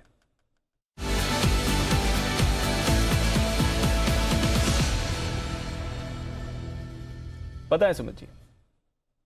दीपांशु, बाय का स्टॉक है और सेठी साहब अभी चले गए, वरना सेठी साहब इस स्टॉक को ऐसे रिकमेंड करते हैं कि जो अभी बाय का स्टॉक आया है वो है एक राइस कंपनी जिसका नाम है खुशी राम बिहारी लाल, यानी कि KRBL जिसका सिंबल है। ये एक लार्जेस्ट राइस प्रोड्यूसर है। राइस के अंदर इसका जो एक बड़ा ब्रांड चलता है वो इंडिया गेट, जो एक बहुत फेमस है, जो आप और हम सब जानते हैं। तो ये स्टॉक अब यहां से ऊपर जाने को तैयार है। ये स्टॉक के अंदर एक मोमेंटम बन रहा है और बेस पे डबल बॉटम बना है, डबल बॉटम से अब ये बाउंस बैक दिखाने को तैयार है। KRBL के अंदर यहां से एक बढ़िया मूव देखने को मिलेगा और आज राइस वाले स्टॉक्स के अंदर एक मोमेंटम भी देखने को मिल रहा है। दावत देखिए ऑलरेडी ऊपर है, KRBL अभी तक चला नहीं है, ये अब चलेगा। स्टॉक के अंदर खरीदारी करें। 270 रुपए से लेकर 280 रुपए तक का मूव इमीडिएटली शॉर्ट टर्म में ट्रेडिंग के लिहाज से KRBL के अंदर देखने को मिल सकता है। 242 का नीचे में सपोर्ट है तो 242 का स्टॉप लॉस लगा के KRBL में खरीदारी करें। 270 से 280 के टारगेट इसी हफ्ते में KRBL में देखने को मिलने चाहिए। ओके, तो KRBL में खरीदारी करने की राय है इस वक्त आपके लिए। कैश मार्केट के स्टॉक सेक्शन में आ रहे हैं और ये देश की जानी मानी चावल की ब्रांड है, ऐसा सुमित जी कह रहे हैं। सुमित जी, ये आपको अपने ऑफिस में केबिन में रिसर्च करके पता चला या घर की किचन में? नहीं अनिल जी, वो विकास जी हर बार बोलते हैं, इसके लिए मैंने रिपीट किया। मेरे को कोई एक्सपीरियंस नहीं है, ना किचन का ना किधर का। नहीं, ये तो गलत बात है, होना चाहिए। देखिए विकास जी को देखिए, वो ब्राउन शुगर कौन सी थी, अमृत चख कर आए हैं वो, और उसके बाद उन्होंने रिकमेंडेशन दी है। ये फर्क है फंडामेंटल और टेक्निकल एक्सपर्ट्स में, है ना। तो घुसकर रिसर्च, हाँ, सुमित जी का काम चार्ट से चल जाता है और हमारे सेठी जी पूरे तैयारी के साथ पूरे फंडामेंटल रिसर्च के बाद आते हैं। तो KRBL ये है खरीदारी करने की राय सुमित जी की तरफ से। इस स्टॉक पर रखिएगा नजर। 242 का स्टॉप लॉस लगाकर आपको खरीदारी करनी है 270 और 280 के टारगेट के लिए। आइए, श्रीराम ग्रुप की रिस्ट्रक्चरिंग की हम बात कर रहे थे और अभी भी आपने प्रेस कॉन्फ्रेंस में उमेश रेवांकर साहब को सुना भी। आसान शब्दों में किस तरह की रिस्ट्रक्चरिंग हुई है, क्या फायदा होगा, किन किन कंपनियों पर असर पड़ेगा, सारी डिटेल्स लेकर हमारे साथ है देवांशी। इस श्रीराम ग्रुप की पूरी रिस्ट्रक्चरिंग को आसान भाषा में समझाइए। बिल्कुल अनिल जी, आप देखिए 3 चीजें मेजरली होती हुई दिखी हैं। सबसे पहले तो कंपनी ने अपने जो इंश्योरेंस और जो फाइनेंशियल कारोबार था, जो कि श्रीराम जो कैपिटल में था, उसको डीमर्ज कर दिया है। दूसरी तरफ श्रीराम सिटी यूनियन फाइनेंस और श्रीराम ट्रांसपोर्ट फाइनेंस, ये दोनों कंपनीज हैं, इनका विलय होता हुआ दिखेगा और उसके साथ ही जो बचा हुआ कारोबार है श्रीराम कैपिटल का, उसको भी मर्ज कर दिया जाएगा और ये एक कंपनी बना दी जाएगी। तो ये जो है ये सबसे इंपॉर्टेंट है और कंपनी का यही कहना है कि आने वाले समय में जिस तरह से ग्रोथ है वो आसानी से होती हुई दिखेगी और आने वाले समय में इसमें जितना भी इन्वेस्टमेंट करना होगा वो भी आसानी से होता हुआ दिखेगा। अब आप देखिए इस बार जो रेशियो है वो सबसे इंपॉर्टेंट होते हुए दिख रहे हैं। श्रीराम सिटी यूनियन के जो शेयर होल्डर्स हैं उनको श्रीराम ट्रांसपोर्ट फाइनेंस के हर एक शेयर पर 1.55 शेयर्स मिलते हुए दिखेंगे और दूसरी तरफ जो श्रीराम कैपिटल के जितने भी शेयर होल्डर्स हैं उनको ऑलमोस्ट 1:1 शेयर जो हैं श्रीराम ट्रांसपोर्ट फाइनेंस में मिलते हुए दिखेंगे। अब जितने भी एनालिस्ट हैं इनका यही कहना है कि श्रीराम सिटी यूनियन फाइनेंस के जितने भी शेयर धारक हैं उनके लिए ये बहुत ज़्यादा पॉजिटिव है जो रेशियो आता हुआ दिख रहा है।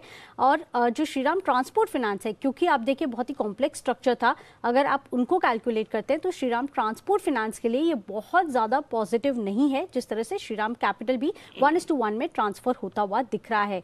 लेकिन ये फिलहाल जो मर्जर का रेशियो है ये आता हुआ दिख रहा है। अब तीसरी बात आप देखिए, जो पिरामल एंटरप्राइज है इनको भी फायदा होता हुआ दिखेगा, क्योंकि Piramal enterprise already Shriram capital में 20% कैपिटल होल्ड करते थे। अब इस जिस तरह से अब सिंप्लीफाई होता हुआ दिखेगा, आने वाले समय में माना जा रहा है कि पिरामल एंटरप्राइज भी यहां से ब्लॉक डील के जरिए जो है वो एग्जिट कर पाएंगे। तो ये दो कंपनीज हैं जिनके लिए काफी ज्यादा पॉजिटिव है और जो रीस्ट्रक्चरिंग होती हुई दिख रही है बहुत समय से हम देख रहे हैं कि जो इन्वेस्टर्स हैं ये मान के चल रहे थे कि ये कंपनी के लिए काफी पॉजिटिव होगी और अब ये रीस्ट्रक्चरिंग होती हुई दिख रही है। ओके, तो ये है श्रीराम ग्रुप की पूरी रिस्ट्रक्चरिंग जिस पर आप रखेगा नज़र, और इसी रिस्ट्रक्चरिंग के दम पर आज श्रीराम सिटी यूनियन के स्टॉक में 7% का बड़ा उछाल है। श्रीराम फाइनेंस थोड़ा सा नीचे रेशियो, क्योंकि श्रीराम सिटी यूनियन के पक्ष में। और पीरामल की भी होल्डिंग है तो फिर उन्हें भी फायदा है। श्रीराम सिटी यूनियन में 10% की होल्डिंग है, 10% पीरामल एंटरप्राइजेस होल्ड करता है। पीरामल एंटरप्राइजेस में भी 5% की तेजी की वजह यही, लेकिन आज इस पर ब्रेक लग गया है और ब्रेक लगाया कुणाल जी ने। सुबह कुणाल जी ने चार्ट देखकर कहा कि अब ये रुकने का वक्त आ गया है। कुणाल जी, आपके रुकने के संकेत के बाद ये बढ़ नहीं रहा है, वही 2800 रुपए के आसपास 2810 2790 की रेंज में अटका पड़ा है। अब जरा एक फ्रेश लुक चार्ट पर देखिए जरा सर। नहीं जी, बिल्कुल ठीक है। 2825 के आसपास एक कंजेशन है और ये मुझे लगता है कि थोड़ी सी बाधा है और इसको पार करने में कुछ मुशक्कत करनी पड़ेगी। लेकिन जैसे ये 28-25 के लेवल्स को पार करेगा आपको फिर इसमें एक बड़ा मोमेंटम बनता हुआ दिखेगा। तो मेरी राय में रडार पर रखना चाहिए। पोजीशन है तो एक बार प्रॉफिट बुक कर ले, 2825 का ब्रेकआउट आए तो फिर से खरीदारी करेंगे। तो थोड़ा 2800 के लेवल्स के आसपास मुनाफा वसूली है, उसके ऊपर अगर जाए तो फिर से आप खरीदारी कर सकते हैं। ये है राय पीरामल एंटरप्राइजेस पर। आइए स्वागत करते हैं नितिन मुरारका साहब का, निफ्टी के निशानेबाज।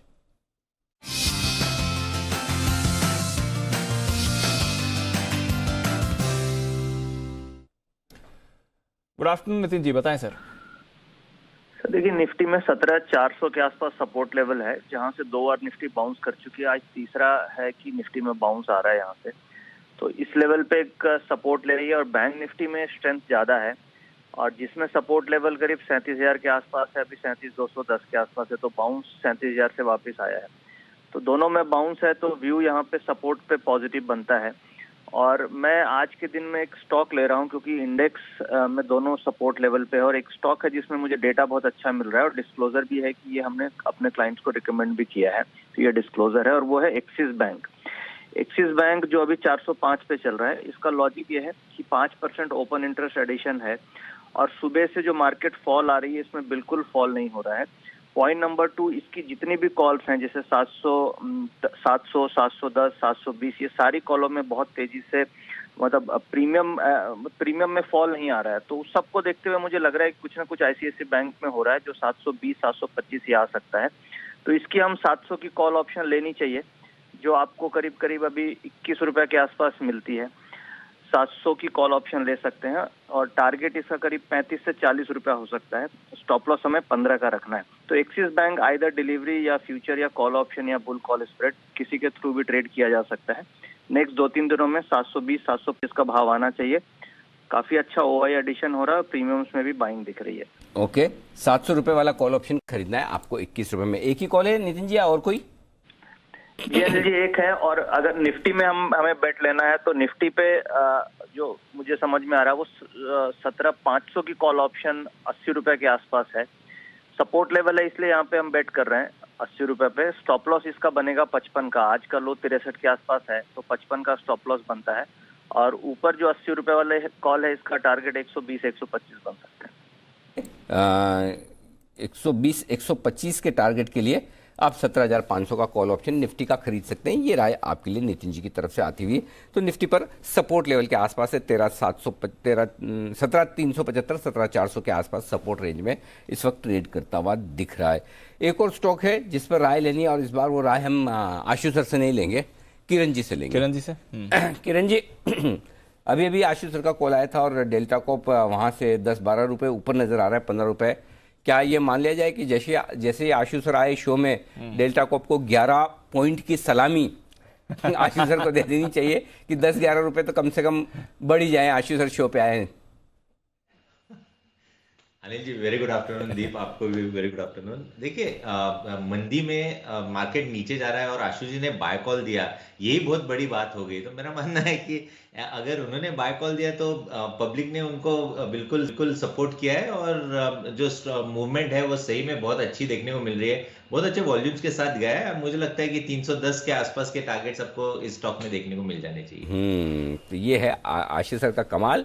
डेल्टा कॉप 295 रुपए, अभी 282-283 पर आशीष सर ने खरीदारी करने की राय दी थी, वहां से नॉन स्टॉप दौड़ लगाता हो। आइए बैक टू बैक 2 कॉल है, पहले सचिन जी के लिए बिगुल और उसके बाद सुमित जी भी अपनी कॉल शेयर करेंगे आपके साथ। बिगुल सचिन जी के लिए BTST का।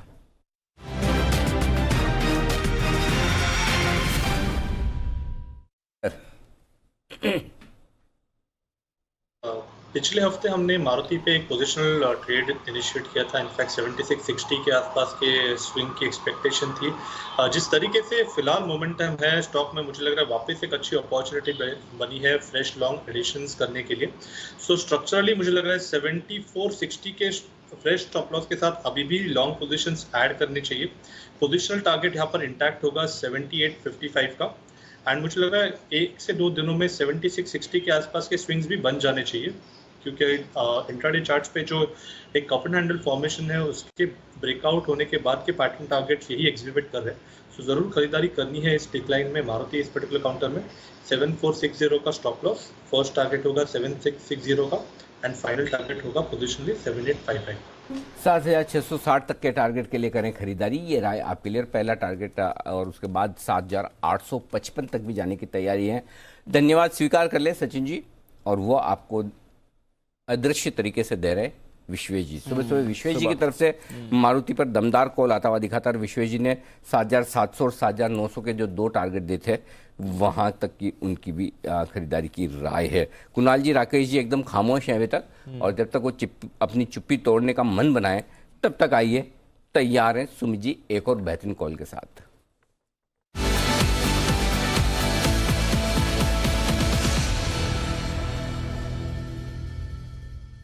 बताएं सुमित जी।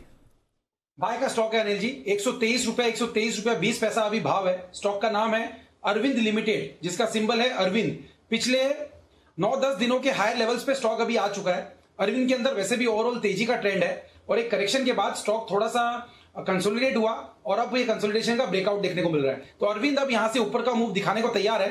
मेरे को लग रहा है 132 रुपए से लेके 135 रुपए तक का मूव इमीडिएटली शॉर्ट टर्म में ट्रेडिंग के लिहाज से अरविंद के अंदर देखने को मिल सकता है। नीचे में स्टॉक का जो सपोर्ट है 116 रुपए 117 रुपए के आसपास का बनेगा, तो 116 के नीचे का स्टॉप लॉस लगा के अरविंद में खरीदारी करें और आने वाले कुछ ही दिनों के अंदर ये स्टॉक में यहां से एक बढ़िया मोमेंटम बनना चाहिए, जिसमें ऊपर में 132 रुपए से लेके 135 रुपए तक के टारगेट इमीडिएट शॉर्ट टर्म के होंगे।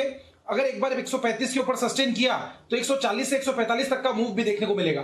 फिलहाल शॉर्ट टर्म ट्रेडिंग टारगेट्स के लिए खरीदारी करें 132 से 135 के टारगेट्स के लिए। यह है आपके लिए राय अरविंद लिमिटेड में खरीदारी करने की। आइए कुणाल जी और राकेश जी के लिए इस शो का पहला बिगुल, पहला मतलब उनका पहला है, ऐसे तो बहुत सारे बज गए। आइए चार्ट कॉर्नर का।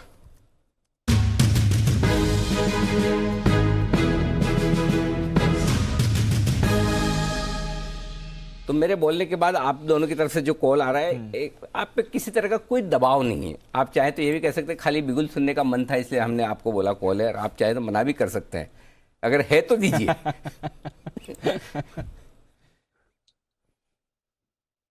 नहीं अनिल जी बिल्कुल कॉल है। हम तो कतार में आगे थे, वो कुछ टेक्निकल विघन की वजह से अनिल जी थोड़ा सा पीछे हो गए। तो खरीदारी की राय है बायोकॉन में खरीदारी की राय है। इस स्टॉक के अंदर बिल्कुल भी गिरावट देखने को नहीं मिल रही है। पिछले 2-3 दिन से साइडवेज था, आज एक पॉजिटिव क्रॉसओवर देखने को मिला है और जिस तरीके का टेक्निकल पैटर्न है, ये स्टॉक एक अच्छे उछाल का एक प्रबल दावेदार है। ओवर टू कुणाल जी। अनिल जी देखिए, जिस तरह की तेजी सिंजीन में आज बनती हुई दिख रही है, एक बड़ा ब्रेकआउट हुआ है, उसी तर्ज पर बायोकॉन भी जो अभी तक चुप्पी साधे बैठा था, इसमें ब्रेकआउट आता हुआ दिख रहा है। यहां पर विशेष बात यह है कि अगर आप इसके चार्ट पर आरएसआई डालें तो आपको एक डाइवर्जेंस देखने को मिलता है और उसका ब्रेकआउट हो रहा है, तो बायोकॉन में एक बड़ी तेजी बनेगी। मौजूदा स्तरों पर बाय करके चले। यहां पर स्टॉप लॉस जो है वो 374 रुपए पर 374 का स्टॉप लॉस लेकर बाय करना है। पहला टारगेट होगा 393 रुपए का, 393 का। 393 पार होगा तो ये स्टॉक 410 भी जाएगा। 393 के पहले टारगेट और 400 के इवेंचुअल टारगेट के लिए बायोकॉन में हमारी खरीदारी की राय है। और अनिल जी, अभी आपने टिप्पणी की कि हम पर दबाव नहीं है, तो अनिल जी दबाव की से याद आया अनिल जी कि दबाव हर तरह के हैं। राकेश जी की आज मैरिज एनिवर्सरी भी है। उससे बड़ा दबाव तो कोई लाइफ में होता ही नहीं है। हार्दिक सहानुभूति सर। दबाव की याद ना दिलाएं। हार्दिक सहानुभूति, मतलब क्या कह सकते हैं, मतलब यही है। ये तो बहुत बड़ा दबाव है, हम कुछ कर भी नहीं सकते इस मामले में। बंसल जी, आपको अपने आप ही हैंडल करना है ये सारा मैटर। देखिए देखिए, हमारी शुभकामनाएं आप दोनों के साथ है जरूर। Wish you very very happy wedding anniversary. हम सबकी तरफ से आपको बहुत बहुत शुभकामनाएं। और इसी शुभकामनाओं के बीच में हम जो कर सकते हैं और जो कह सकते हैं वो आपके लिए कर रहे हैं बंसल जी। और वो है कि इस एनिवर्सरी पर आप टेस्ला लेकर ना आ पाए, लेकिन लेकर ना पाए तो लेकर आने के बारे में सोचे जरूर, क्योंकि आपके लिए कुछ बड़े डेवलपमेंट हुए हैं जो टेस्ला ने किए। लीजिए, सुन लीजिए आशीष से। आशीष बता रहे हैं कि टेस्ला की तरफ से क्या डेवलपमेंट हुए हैं जो आप आज कमिट कर सकते हैं कि मैं गिफ्ट में टेस्ला दूंगा जब आ जाए तब। आशीष बता दीजिए जरा। सर, कमिटमेंट की टाइमलाइन भी बता देता हूँ। एक्सपेक्टेड है कि आज तो पूरी कायनात बंसल जी के पीछे पड़ी है, ऐसा लग रहा है। ये कमिटमेंट के साथ टाइमलाइन भी बोलिए। Very good sir. सितंबर 2022 इस डेट को याद रख लीजिएगा, अगली एनिवर्सरी के पहले। हाँ बिल्कुल। ओके। हो सकता है कि यहाँ पर अब जो टेस्ला की तरफ से आधिकारिक लॉन्च आते हुए दिख सकता है, क्योंकि अब चीजें काफी स्पीड अप हो गई हैं, प्रोसेस काफी तेज हो गई है। दरअसल अगर आप देखें तो इनके 3 मॉडल ऐसे जिन्हें और अप्रूवल मिल चुका है। अप्रूवल इसके लिए मिला है कि इंडियन रोड्स पे चलने के लिए फिट है। अब टोटल संख्या जो टेस्ला के मॉडल्स की अप्रूव्ड है भारतीय रोड्स पर रन करने के लिए, उनकी संख्या बढ़कर 7 हो गई है। और दरअसल अगर आप देखें तो स्पीड अप प्रोसेस इसके लिए भी होगी, क्योंकि फिलहाल अगर आप देखें तो टेस्ला पूरी तरीके से इंपोर्ट कर रहा है टेस्टिंग के लिए भी। और सरकार और टेस्ला के बीच में काफी देर से एक डिस्कशन चल रहा है कि इंपोर्ट ड्यूटीज को कम किया जाए, क्योंकि 30 लाख से ऊपर की जितनी भी गाड़ियां होती हैं इंपोर्ट किया जाता है तो इन पर ड्यूटी जो है 100% होती है। और इलॉन मस्क ने कहा भी है कि काफी बार ये जो है वायबल नहीं है, विजिबल नहीं है कि इसको आप 100% ड्यूटी के साथ रखें। तो सरकार ने कहा है उन्हें कि आप मैन्युफैक्चरिंग जो है, आप असेंबलिंग जो है भारत में कीजिए। अगर ऐसा होगा तो काफी सारी कंपनीज के लिए बड़ी अपॉर्चुनिटी जो है ओपन अप होते हुए नजर आएगी। एक एक करके कंपनी के बारे में आपको बताता हूं। सबसे पहले अगर आप देखें तो सोना कॉमस्टार स्टॉक आज थोड़ा चला भी है। कंपनी जो है ऑल्टरनेटर्स और मोटर्स बनाती है जिनका इस्तेमाल ईवीज में किया जाता है, तो इनका एक बेनिफिट देखने को मिल सकता है। इसके अलावा फीम इंडस्ट्रीज, इन्होंने तो ओला इलेक्ट्रिक के साथ एक्सक्लूसिव टाइप्स भी किए हैं और ऑटोमोटिव लाइटनिंग सेगमेंट में बड़ा काम कर रहे हैं। अच्छे ऑर्डर बुक है इनकी, तो यहाँ से इनको भी फायदा होते हुए नजर आ सकता है। वेरॉक इंजीनियरिंग, यहाँ पर भी अगर आप देखिए तो कनाडा की कंपनी है डेल्टा क्यू, इनके लिए ईवी चार्जर्स ऑलरेडी बना रही हैं। तो हो सकता है कि टेस्ला अगर अपनी मैन्युफैक्चरिंग प्लांट है या फिर असेंबली यहाँ पर इंडिया में लोकली शिफ्ट कर देता है तो इन ऑर्डर्स मिलते हुए नजर आ सकते हैं। और अंत में एक और कंपनी, छोटी कंपनी अलिकॉन कास्टोला, यहाँ पर भी आपको नजर रखनी चाहिए। मैं इनका इन्वेस्टर प्रेजेंटेशन भी पढ़ रहा था। ये टाटा मोटर्स की जो ईवीज हैं इनके लिए ऑलरेडी बैटरी की हाउसिंग बना रहे हैं, तो अगर आगे जाकर कोई अपॉर्चुनिटी अनफोल्ड होती है तो इन कंपनीज पर आपको नजर रखनी चाहिए।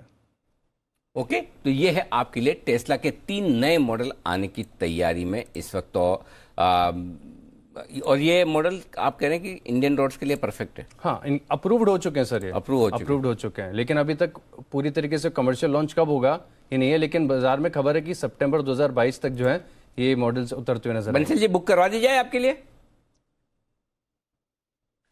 बिल्कुल। देखिए अनिल जी, पहले तो धन्यवाद आप सबका अनिल जी, शुभकामनाओं के लिए। और अनिल जी, दूसरा धन्यवाद अनिल जी बचाने के लिए, मतलब कि अब 1 साल के लिए तो अनिल जी बला टल गई ना कि अगले साल सितंबर से पहले तो कुछ बड़ा खर्चा करना नहीं है। तो 1 साल के लिए अनिल जी बचाने के लिए अनिल जी धन्यवाद। इसकी अनिल जी रिकॉर्डिंग करवा ली है मैंने। अच्छा, कुणाल जी आपको शुभकामनाएं दे रहे हैं कुछ अलग तरह वाली, बताइए कुणाल जी। अनिल जी, शुभकामनाएं नहीं है अनिल जी, आशीष से एक सवाल है। हाँ। केवल जिज्ञासा के लिए जानना चाहता हूं अनिल जी, ये टेस्ला का दाम क्या होगा इंडिया में? सर मैं बता देता हूं आपको। हाँ। टेस्ला वाई मॉडल है, करीब 70 लाख का होगा। टेस्ला 3 है 60 लाख का होगा। टेस्ला X है वो 2 करोड़ के आसपास का होगा। और टेस्ला S 1.5 करोड़। आशीष वैसे तो स्टूडियो में मेरे सामने बैठे, फिर भी मुझे आवाज नहीं आ रही। आशीष, हेलो हेलो, आशीष जी की ऑडियो में बहुत बड़ी दिक्कत है, किसी को कुछ सुनने में नहीं आ रहा है। हे भगवान, हम तो सुन नहीं पाए। आप सेटिस्फाइड हैं प्राइसेस से?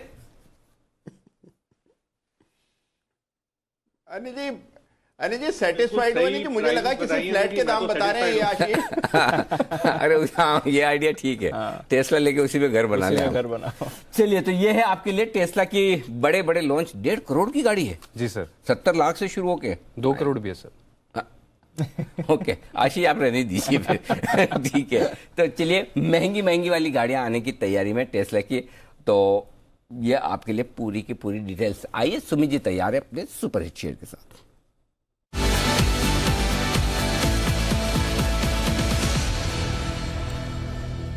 बताएं सुमित जी। अनिल जी, जिस स्टॉक में गिरावट हुई है शुरू, वो है आईसीआईसीआई प्रू। आईसीआईसीआई प्रूडेंशियल के अंदर एक गिरावट शुरुआत हुई है, 200 डीएमए लेवल्स ब्रेक हुए हैं। कल और परसों स्टॉक ने वीकनेस ही दिखाई है, जबकि मार्केट्स में एक अच्छा मूव लास्ट वीक में देखने को मिला था। तो आईसीआईसीआई प्रू के अंदर अब यहां से बिकवाली देखने को मिल सकती है। स्टॉक यहां से गिरावट दिखा सकता है। 572 573 के आसपास फ्यूचर्स में ट्रेड कर रहा है। 583 का स्टॉप लॉस लगा के बिकवाली करें। नीचे के अंदर जो स्टॉक में लेवल्स देखने को मिल सकते हैं वो है 560 से लेके 550 रुपए तक के। बिकवाली करनी है आईसीआईसीआई प्रू के अंदर। बिकवाली करिए, और शुरुआत कर रहा है आईसीआईसीआई प्रू इस समय, जहां पर आपको रखनी चाहिए नजर। तो वीकनेस उस काउंटर में आ रही है, बट कुछ स्टॉक्स हैं जहां पर आपको अच्छी मूव आ रही है। और डेल्टा कॉप के साथ साथ जरा नजर रखिए एक और रीओपनिंग प्ले, और वो है वीआईपी इंडस्ट्रीज। 8% का उछाल वीआईपी इंडस्ट्रीज में आपको आते हुए दिख रहा है। जरा किरण जी, इसके चार्ट पर डालें नजर। वीआईपी इंडस्ट्रीज 600 के लेवल के बेहद करीब सर।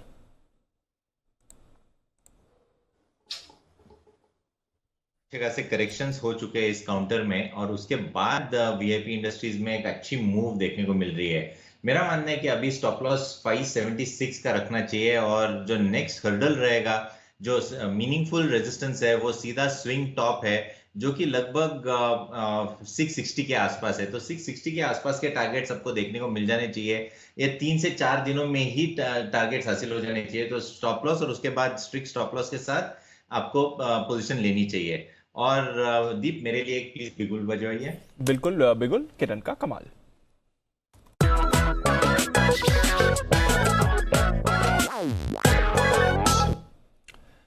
बताएं किरण जी।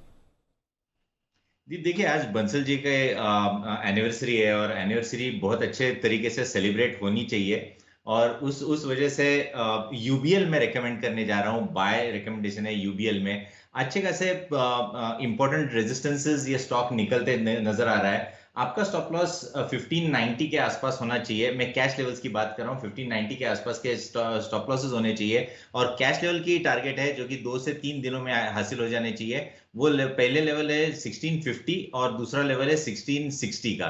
तो 1650 1670 के टारगेट्स के लिए आपको यूबीएल में लॉन्ग पोजीशंस लेने के लिए सलाह होगी। तो यूबीएल, यूनाइटेड ब्रूअरीज, इस पर रखी नजर। आज सुबह खबर भी आ रही थी, इनकी कोशिश है हाइनिकेन के कुछ प्रोडक्ट्स को भारत में और लाने की, प्रीमियमाइजेशन की तरफ, और एक बड़ा कदम कंपनी लेते हुए दिख रही है। तो कुछ खबर का भी दम था, और आज स्टॉक थोड़ा एक्शन में भी आ रहा है यूनाइटेड ब्रूअरीज का। अच्छा, आजकल फ्लाइट में वो हाइनिकेन मिलने लगी है। अच्छा, हाँ, लॉन्ग डिस्टेंस नहीं, लॉन्ग नहीं, अपने इंडियन रूट्स पे भी एल्कोहल। हाँ, वो जीरो अल्कोहल। किसने ट्राई किया है, जरा एक बार मुझे बताइए, जरा हमारे एक्सपर्ट्स ने, किसी ने वो देखा है? वो एकदम सेम वैसे पैकिंग हुई है। हाँ, ग्रीन कलर की वैसे किसी ने देखी है कैन में? देखी तो नहीं है सर। नहीं ना, मतलब वो कलर, शक्ल सूरत में एकदम वैसी की वैसी, लेकिन अल्कोहल फ्री है।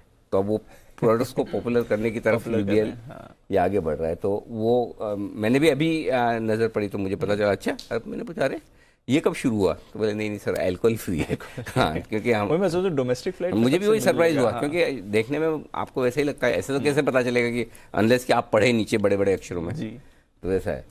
तो यूबीएल खरीदारी करने की राय 1650 1660 के टारगेट के लिए किरण जी की तरफ से आती हुई इस वक्त आपके लिए 1590 के स्टॉप लॉस के साथ।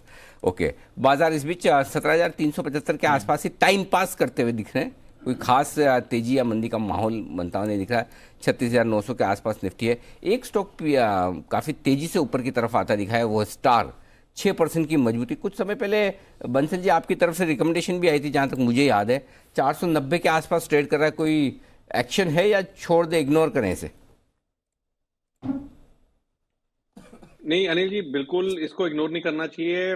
ये ऊपर से गिरता हुआ स्टॉक आया है और इसमें काफी पीएमएस वालों की सेलिंग थी और आज काफी समय बाद स्टॉक में एक बुलिश कैंडल बन रही है। आज काफी समय बाद स्टॉक में एक बुलिश कैंडल बन रही है और टेक्निकली देखें तो पिछले 4 दिन के हाइस के ऊपर स्टॉक निकला है, तो चांसेस हैं कि स्टॉक में एक bottom at least for the time being शायद बन गया है। तो जो लोग ऊपर लेके फंसे हुए हैं उनको यहाँ पे एवरेजिंग करनी चाहिए और टेक्निकली मुझे लगता है रिबाउंड में स्टॉक 540 547 तक जा सकता है। एक बार 540 545 के प्राइस आते हैं तब इसको रिव्यू करेंगे। तो एवरेजिंग की राय है इन स्तरों पर। ओके, एवरेज करने की राय है आपके लिए स्ट्राइड्स फार्मा में, अगर आपके पहले ऊपर के दाम के अगर लिए हुए है तो। आइए बढ़ते हैं आगे और बैन से बेनिफिट का वक्त है, लेकिन चूंकि बैन लिस्ट में कोई बदलाव है नहीं, 3 के 3 है। आशीष ने कहा न तो कोई अंदर आएगा ना बाहर जाएगा, सेम सर। इस सीरीज में कुछ बदलाव हो ही नहीं रहा है, कुछ नहीं हो रहा सर, बहुत कम हो रहा है, बहुत कम हो रहा है। बहुत कम। तो आइडिया, आईबुल और एस्कॉर्ट्स तीनों बैन में बने रहेंगे। तो जब बैन में कुछ है नहीं तो जहां बदलाव हो रहा है वहां करते हैं फोकस। प्राइमरी मार्केट में बाहर है, हर रोज एक आईपीओ खुलता हुआ दिख रहा है। इस हफ्ते भी ढेर सारे आईपीओ आपके लिए लाइन में है। तो आइए कहां कहां आपके लिए मौके हैं बता रहे हैं, आशीष बताइए। सर भरपूर एक्शन देखने को मिल रहा है इसी हफ्ते। अगर आप देखें तो करीब 4 कंपनियां जो है अपने इश्यूज को लेके आएंगी। मेडप्लस हेल्थ केयर, इसकी तो शुरुआत हो ही चुकी है, 13 से 15 दिसंबर के बीच में खुला रहेगा। करीब 1400 करोड़ के आसपास का इशू है। देश में फार्मेसी में देखें तो काफ़ी बड़ा नाम है, 2300 से ज़्यादा स्टोर है इनके पास, तो यहाँ पर आपको नज़र रखनी चाहिए। इसके अलावा डेटा पैटर्न्स इस आईपीओ के लिए भी काफ़ी बज़ है। यहाँ पर देखिए तो 1998 से कंपनी कार्यरत है और काफ़ी नीच सेगमेंट में काम करती है। इसरो के साथ काम कर रहे हैं, डीआरडीओ के साथ कर रहे हैं, डिफेंस एरोस्पेस टेक्नोलॉजीज़ के लिए कर रहे हैं। इन्होंने जो है रेडार सिस्टम से बनाए हुए हैं, तो कंपनी काफ़ी नीच कारोबार में। हिस्टोरिकली हमने देखा कि इससे कारोबार वाली कंपनीज को रिस्पांस बाजार काफ़ी बढ़िया दिखता है, तो यहाँ पर नज़र रखनी चाहिए। इसके अलावा एचपी एडेसिव्स, यहाँ पर भी अगर आप देखें तो कंपनी जो एडेसिव्स बनाती है, सीलेंट्स बनाती है, PVC, CPVC, UPVC, solvent, cement जो है इनके सिंथेटिक्स बनाने के कारोबार में है कंपनी। और कंपनी के साइज़ की बात की जाए तो करीब करीब आप देखें तो कंपनी का जो साइज़ मैं देख रहा हूँ अभी फ़िलहाल, हाँ अनिल जी, 126 करोड़ का इशू रहेगा। ये तो काफ़ी छोटा इशू है कंपैरेटिवली अगर आप देखें। और अंत में सुप्रिया लाइफ साइंसेज, ये 16 से लेके 20 दिसंबर के बीच में खुला रहेगा और इशू का साइज़ इसका 700 करोड़ का है। और कंपनी के पास अगर आप देखें तो करीब 38 एपीआईज की जो है ऑलरेडी मंजूरी है, पेटेंट्स है इनके पास, तो प्राइमरी मार्केट्स में एक्शन भरपूर है। 15 तारीख, 16 तारीख, कल भी एक खुल रहा है जी सर, आज एक खुल गया। रोज पिछले हफ्ते भी हर रोज एक आईपीओ खुल रहा है। मेरे ख्याल से आज 8वां दिन है जब हर रोज एक आईपीओ खुल रहा है। पिछले हफ्ते 4 या 5 खुले थे जहां तक मुझे। 5वां कंसेक्यूटिव ट्रेडिंग सेशन आप कह सकते हैं। हाँ, ऐसा हाँ, है हाँ, बट वैसे 8वां दिन है। पिछले ट्यूसडे से शुरू हुआ है बैक टू बैक। अच्छी बात है, हर रोज एक आईपीओ।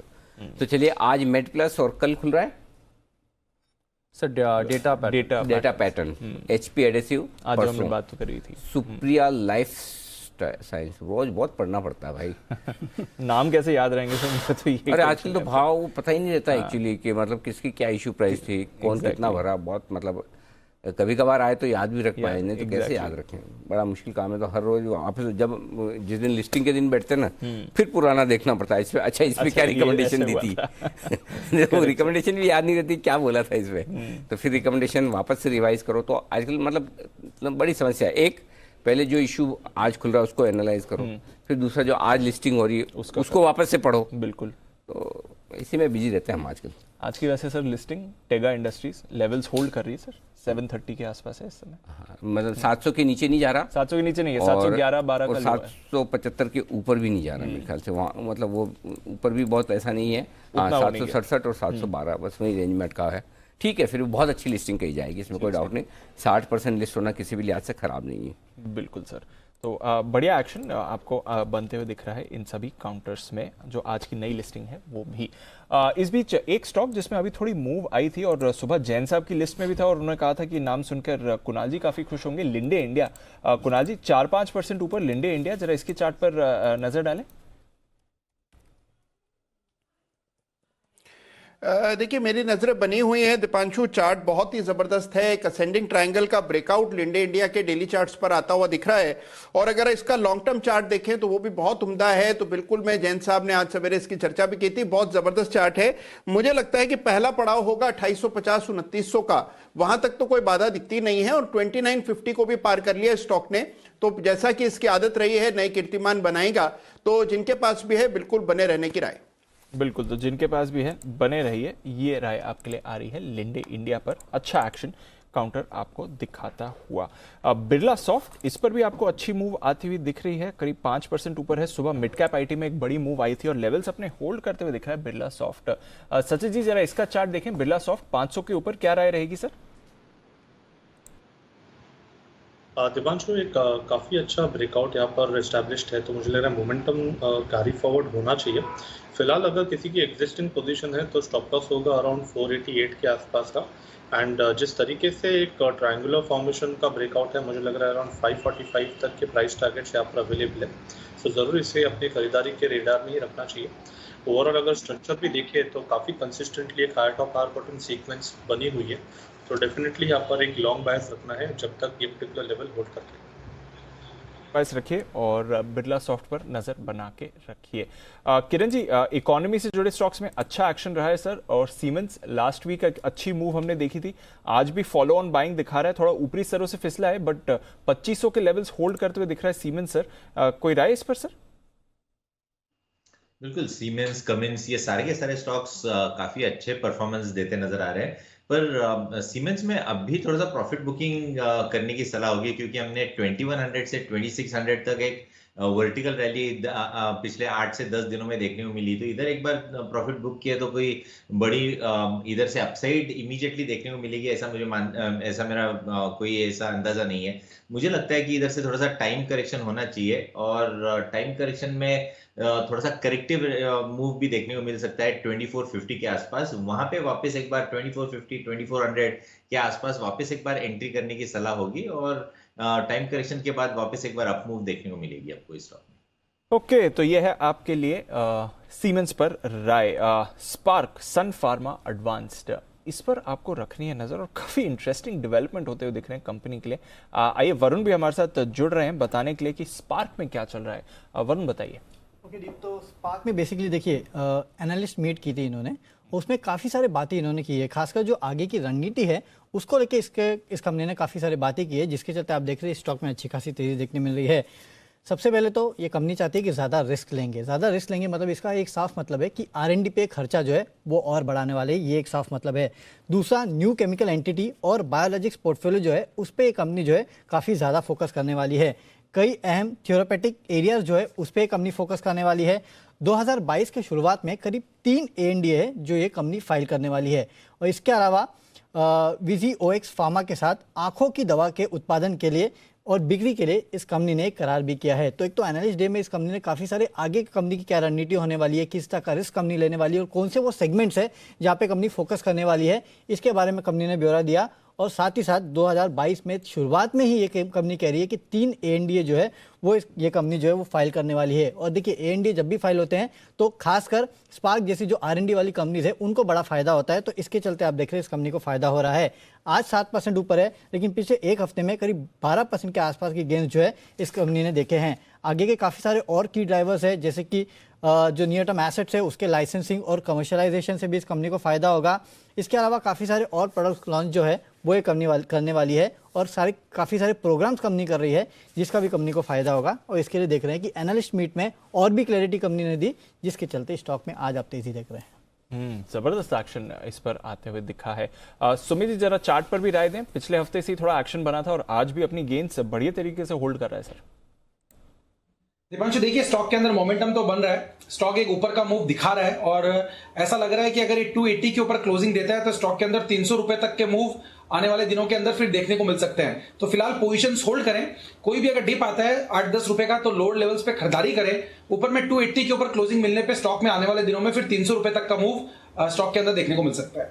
ओके, तो ये है आपके स्पार्क पर आज एक दमदार रिपोर्ट के चलते स्टॉक में भरपूर एक्शन है। नेचुरल गैस के दामों में यूरोप में गैस की कीमतें 2 महीनों की ऊंचाइयों पर पहुंचती हुई दिख रही है। बड़ी और ब्रेकिंग खबर आपके लिए आती हुई दिख रही है इस वक्त।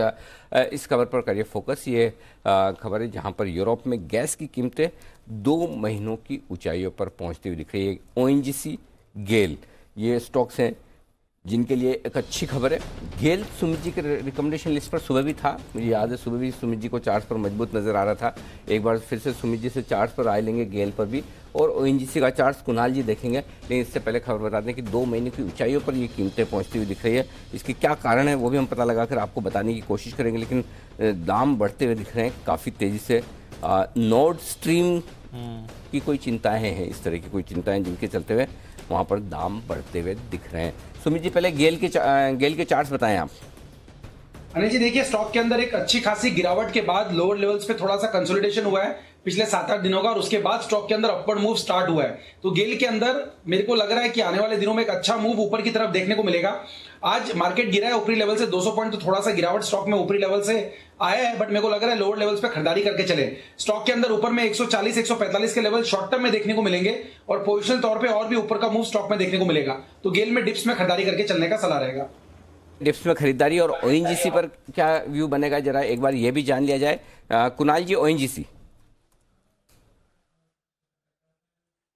अनिल जी देखिए, चार्ट ठंडा है ONGC का, किसी तरह का मोमेंटम अभी नहीं है। मोमेंटम बनेगा 151 रुपए के ऊपर। इनफैक्ट आज सवेरे 151 के बहुत करीब ये स्टॉक आया भी था, वहीं से बिकवाली का दबाव देखने को मिला। तो मुझे लगता है 151 पार होगा तब इसमें मोमेंटम बनेगा, ब्रेकआउट होगा, और फिर संभावना है कि आपको 158 तक का मूव देखने को मिल जाए। तो फिलहाल इसको अवॉइड करें। सर प्रॉब्लम क्या हो रही है, यूरोप में जितनी भी हीटिंग होती है वो नेचुरल गैस की तरफ होती है, और लगभग जो सारी हीटिंग यूरोप में आती है, नेचुरल गैस जो यूरोप में आती है वो रशिया से आती है। अब रशिया एक नई पाइपलाइन बना रहा है, नॉर्ड स्ट्रीम ऑलरेडी एक पाइपलाइन है, नॉर्ड स्ट्रीम 2 एक पाइपलाइन बना रहा है। इस पर काफ़ी सारे एनवायरमेंटल कंसर्न्स रेज करे हैं। अभी बयान ऐसा आ रहा है कि जर्मनी इस पाइपलाइन को अप्रूवल देने के लिए तैयार नहीं है, और क्योंकि अगर इस पाइपलाइन को आप अप्रूवल नहीं देते हैं तो सिर्फ सप्लाई में कमी आ सकती है। इसकी वजह से हम एक नीजक रिएक्शन आते हुए देख रहे हैं। काफ़ी सारे जर्मन मीडिया अभी रिपोर्ट कर रहा है कि जर्मनी के जो नई गवर्नमेंट आई है इस समय वो फिलहाल तैयारी में नहीं है कि इस पाइपलाइन को मंजूरी दे दी जाए।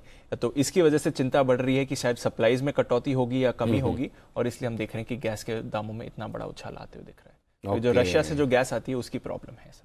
ओके, तो ये है पूरा का पूरा आपके लिए डेवलपमेंट। गेल, ONGC जैसी कंपनी के लिए इनडायरेक्टली अच्छी खबर, 2 महीने की ऊंचाइयों पर है गैस के दाम। बिल्कुल सर।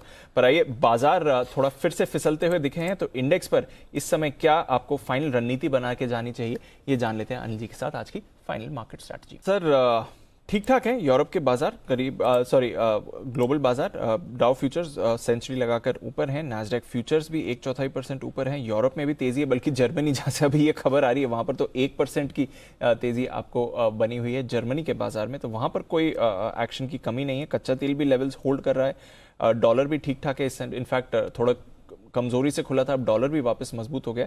बट हमारे बाजार सपोर्ट्स पर हैं सर, क्या करके जाना चाहिए? दीप, ये ऐसे लेवल है मेक और ब्रेक वाले। अगर रिकवरी देनी है तो भी यहीं से देनी है, और अगर एक बार नीचे गिरना है तो गिरने के लिए भी यही सही। तो कल जो होगा गैप से होगा, ऊपर या नीचे की तरफ।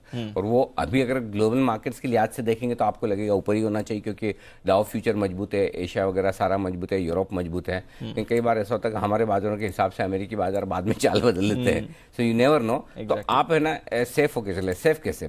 अगर यहाँ से गिरे तो 17,150, 17,200 अगला स्ट्रॉन्ग सपोर्ट है, प्रिसाइजली 17,150, 17,180 एग्जैक्ट लेवल दे देता हूँ, 17,180, ठीक है। वहां पर अगला सपोर्ट मिलेगा, वहां तक जा सकता है।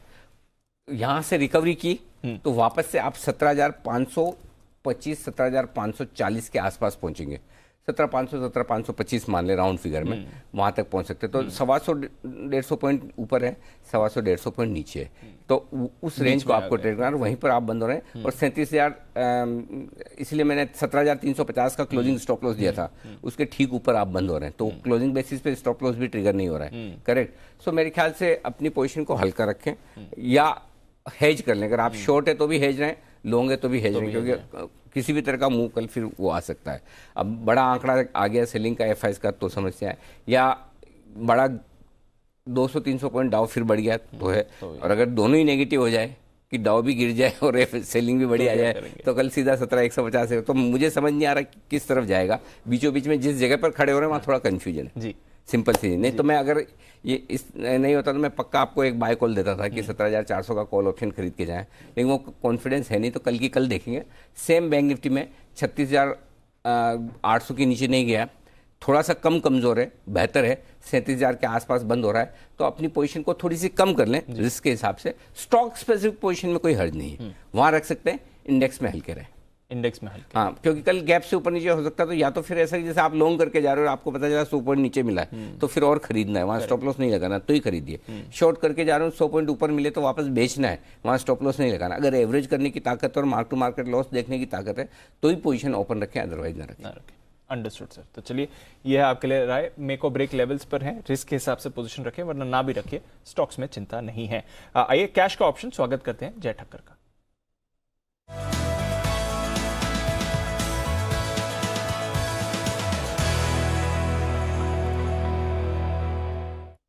स्वागत है जय, गुड आफ्टरनून, बताएं क्या करना है इस समय। Very good afternoon to you Deepanshu, very good afternoon to you Anil ji. Deepanshu खरीदना है 17,300 का कॉल निफ्टी का, 190 में मिल रहा है, ये अभी ट्रेड कर रहा है, इसको खरीदे। यहाँ पे आपको स्टॉप लॉस प्लेस करना होगा 137 का, 190 पे खरीदे, 137 का दीपांशु स्टॉप लॉस रहेगा। 257 और ऊपर का दूसरा जो लेवल बनकर आ रहा है दीपांशु वो है 290, 257 290 ये दो टारगेट्स के लिए खरीदना है। 17,300 का कॉल।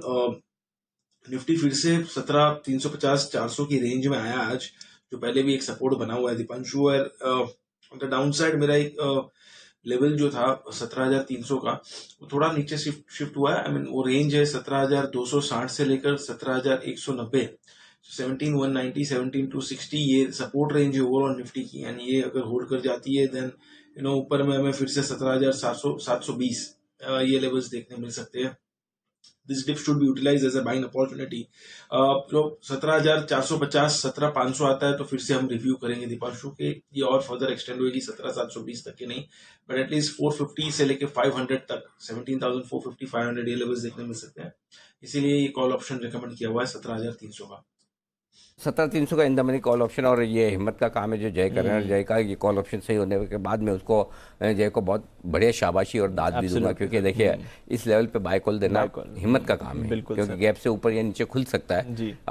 मेरे भी डेटा बता रहे हैं, मैं 2:30 बजे भी बोल रहा था ये सपोर्ट लेवल तो कम से कम 2:30 बजे बाद गिरा नहीं, एटलीस्ट पूरे अगले 1 घंटे में मेंटेन हो पाया। लेकिन वाकई में इस तरह के मार्केट में जहाँ डे लो पर क्लोजिंग हो रही हो, इस तरह का बाय कॉल देना हिम्मत वाला काम है। डेटा रीडिंग उसके लिए बहुत परफेक्ट चाहिए जो जय कर रहे हैं। तो जय बधाई, और उम्मीद करता हूँ कल मैं आपको इसकी बधाई और अच्छे से दूंगा भी। तो 17,300 का in the money call option 190 रुपये में खरीदना चाहिए, 137 रुपये के स्टॉप लॉस के साथ। और सुमित जी जल्दी से अपना सुपर हिट दे दें, बिना बिगुल वाला सुमित जी, टाइम कम है।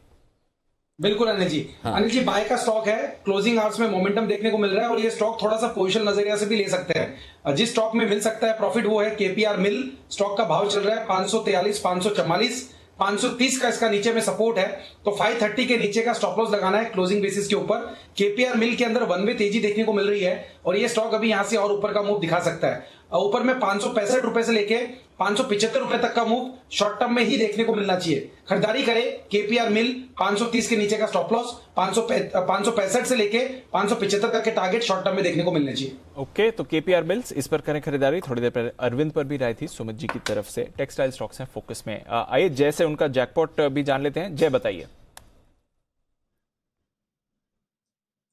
बिल्कुल दीपांशु, 1200 के स्ट्राइक का आप एसबीआई लाइफ का कॉल ऑप्शन खरीदे जो करीब अभी 18.5-19 के रेंज में मिल रहा है। इसको खरीदना है for a target of 27 and 33, 27 और 33 ये दो टारगेट्स के लिए आप एसबीआई लाइफ का कॉल ऑप्शन खरीद कर चले 1200 के स्ट्राइक का। एंड डाउन साइड में जो स्टॉप लॉस दीपांशु यहाँ पे लगाना होगा वो है 13 का, 13 का एक स्टॉप लॉस लगाकर इसमें एक बाई की पोजीशंस बनाइए। यहाँ पे एक ब्रेकआउट आज के ट्रेडिंग सेशन में देखने मिला है, क्लोजिंग अच्छा ऊपर में देखने मिला है ब्रेकआउट लेवल के ऊपर, और इंडिकेटर्स में मोमेंटम इंडिकेटर्स में फिर से एक बाय क्रॉसओवर देखने मिल रहा है।